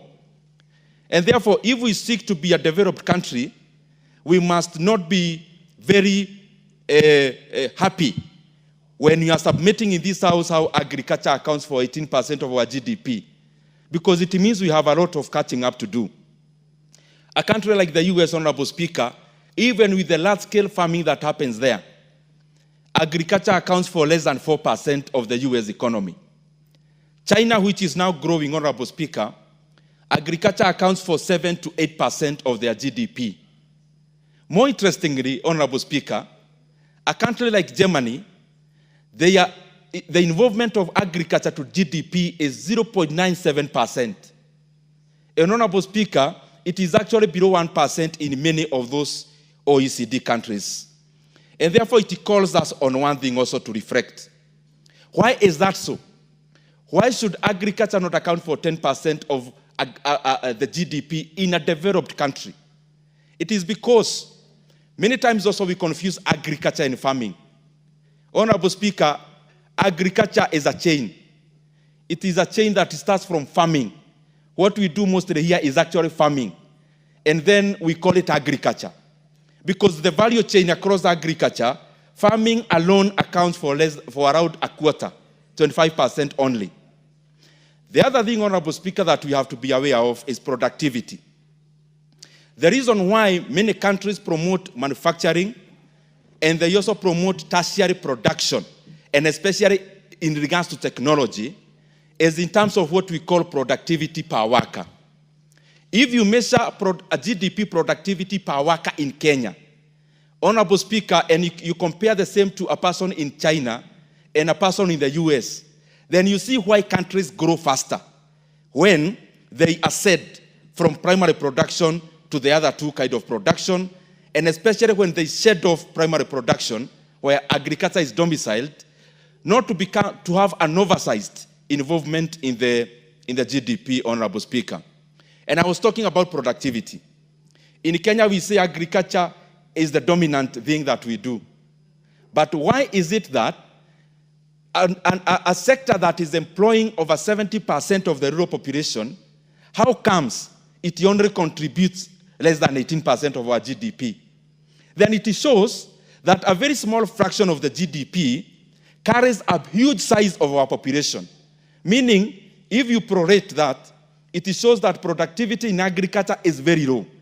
Because again, agriculture in Kenya, Honorable Speaker, is also not mechanized. So what we are calling agriculture is also subsistence, Honorable Speaker. And therefore, we need to do much more. If we need agriculture to be something that is helping our economy, one thing we have to do, number one, is to mechanize. But number two is not to stop at agriculture. Is to look at the synergies, is to look at agriculture value addition and manufacturing value addition, so that there is a blend, Honorable Speaker, and there is a communication in terms of this side of the economy communicates to the other. Honorable Speaker, let me give you some of the figures, and especially citing government figures itself. Yes. Would it be wrong if agriculture contributed 70% of our GDP, real agriculture? Would it not make us develop? It would be very wrong, Honorable Speaker. Why? Because productivity per worker is what makes GDP of a country spur and go up. So if you have so many people engaging in a low level of equilibrium, low level of equilibrium meaning they are trapped, that you can't go past this ceiling. You are engaging in raw agriculture. So whatever you do as a farmer, 1 acre of land can only give you too much. You cannot scale past that. Because one land is, that piece of land is that piece of land. The other thing, Honorable Speaker, even as I answer you, agriculture is based on something we call decreasing return to scale. The other two, that is manufacturing and tertiary production, are based on something we call increasing return to scale. What does this mean? When you have a piece of land like the size of Kenya, what we do and we are encouraged to do all the time is to first till the land where land is fertile. And therefore production starts at the peak. When you have a piece of land, you don't go you start with where you have red soil. You cultivate that. After you cultivate that, that is when you go to the other parts of the land. What does that mean? As you start agriculture, you start cultivating in areas that require very little input for optimal output. But, Honorable Speaker, as you progress, then you move to areas that need irrigation. Irrigation is an input. It increases cost, Honorable Speaker. So it is diminishing return to scale. But manufacturing and tertiary production is increasing. And therefore, it's much more possible to scale when it comes to manufacturing. It is much more possible to scale when you're talking about tertiary production, and especially in tech. And that is why our economy, Kenya and Africa, must embrace that we have to keep on diminishing the involvement of agriculture in our GDP and hating the others. Again, Honorable Speaker, the produce from agriculture are based on what we call You will add indeed 10 seconds, 10 minutes, 1 minute. Thank you very much, Honorable Speaker, for that 1 minute. I was just trying to make a point that, Honorable Speaker, it is important, even as we try to drive and to spur agriculture, it is also important that we grow the other areas. And the point I was making, every produce from agriculture and primary production is trapped in market prices. Because a mango in Kenya, an equivalent mango in Kenya, would cost the same in an equivalent mango in any other market. But when you come to manufacturing and tertiary production, you are able to do what is called differentiation of product. That you can have a car called Mercedes with the same function as a car called Toyota, but one may be priced higher than the other. And therefore, Honorable Speaker, that is why it is important for the economy to also look at the other two, because there is no way an economy grows based on primary production alone. I submit, Honorable Speaker. Honorable Undo. Thank you, Honorable Speaker. Allow me also to join my colleagues in thanking Honorable Tim Wanyonyi, the MP for Westlands, the famous Westlands, and probably the incoming governor of Honorable Speaker, for bringing this subject matter to public debate. Honorable Speaker, we have debated this matter for very many years, since I joined the University of Nairobi, when we started talking about development economics and economic problems of Africa. Honorable Speaker, land is not the physical space per se. It's the rights inherent in the land, it's the economic value in the land, it's the ability to use the land, abuse it without interfering with the rights of other people. As we debate this motion, and as we seek to support and properly escalate to the next level, it is important, Honorable Speaker, we put into mind 3 or 4 issues. The first issue is look at Chapter 5 of the Constitution of Kenya that sets out the principles of land policy, and which says equitable access to land, security of land rights, sustainable and productive management of land resources. Honorable Speaker, any motion or any law that is passed in this House or implemented in Kenya that infringes in any of those principles of land policy will become null and void ab initio. You, the lawyers, would say so. So, Honorable Speaker, as much as desirable to continuously plan and enforce those plans strictly, we must also appreciate one fact, that over the years, development theorists have been against the concept of very strict planning paradigms that restrict effective interchange of factors of production. Honorable Speaker, the second issue that we also need to put in place, there is the principle in land economics that talks about highest and best use. And highest and best use, Honorable Speaker, is the use of land that generates the highest returns, the use of land that's socially and legally acceptable, and the highest use is that one that has got planning or permission or authority.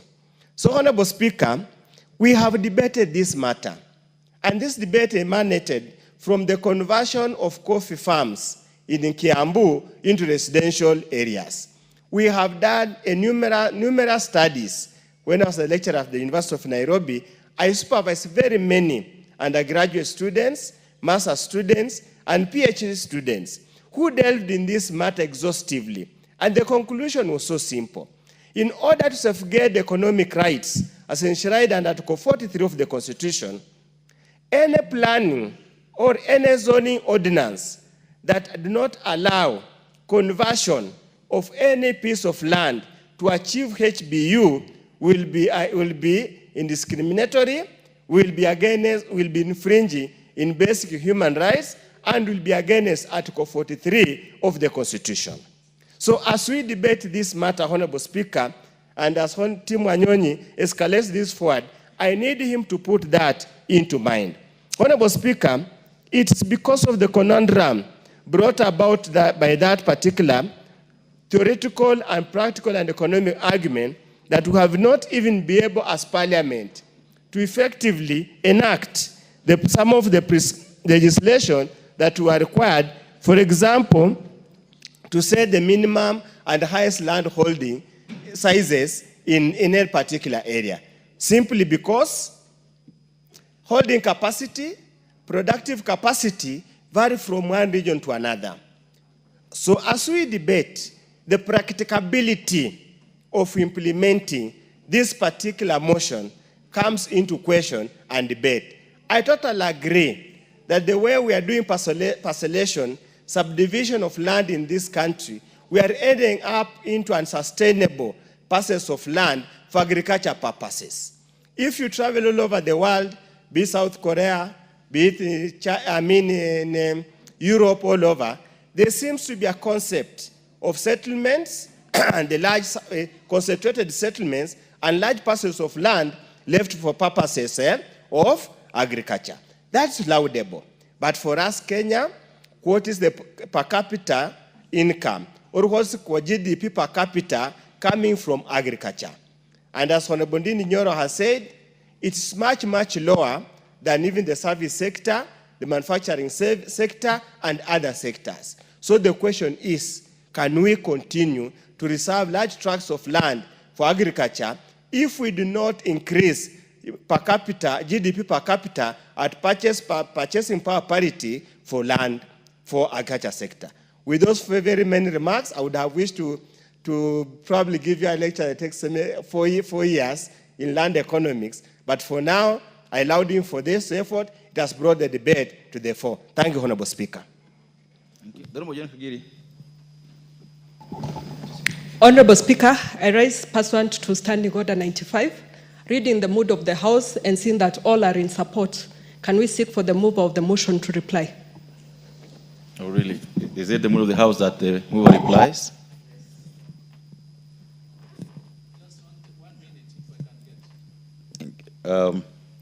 Looking at the time there, if you got a minute, then he won't be able to reply. So if we could ask Honorable Wanyonyi to reply.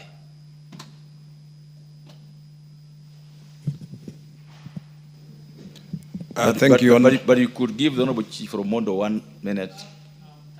Sorry, the Honorable Tandaza 1 minute. Yes, for time, if you have the time. Okay, Honorable Speaker, I can donate that 1 minute, Honorable Tandaza.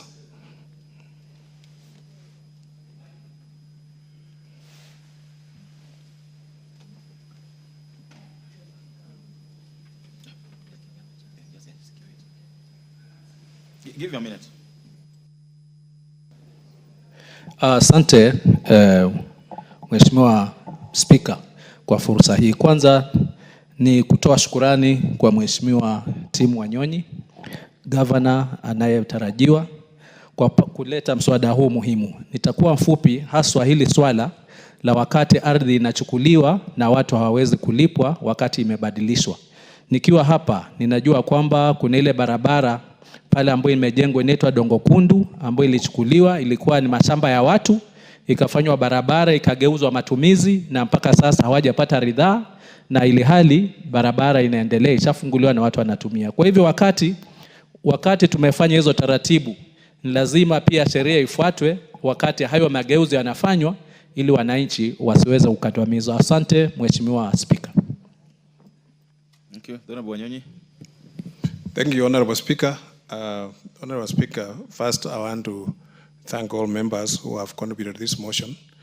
Mr. Speaker, you can see how land use, if properly put to use and properly have proper guiding policy and regulation, it can we can maximize on the land use, not just on agriculture, as has been said by various speakers, Madam Honorable Speaker, but for many other uses, including industrialization and settlement.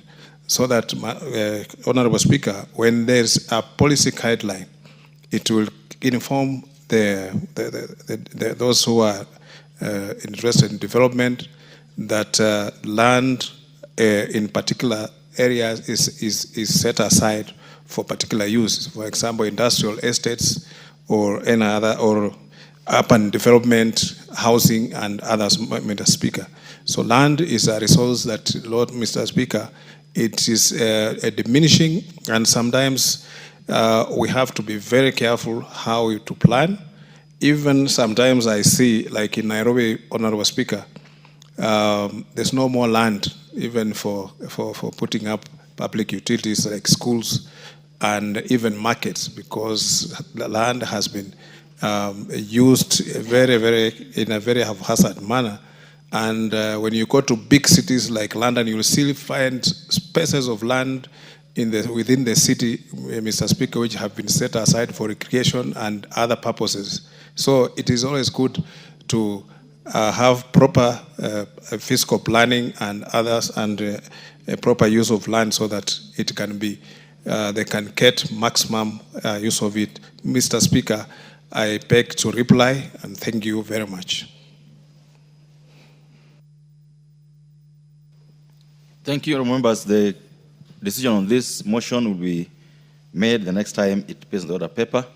And all members, time now being 1 p.m. This House stands adjourned until today, Wednesday, the 24th of September 2025 at 2:30 p.m.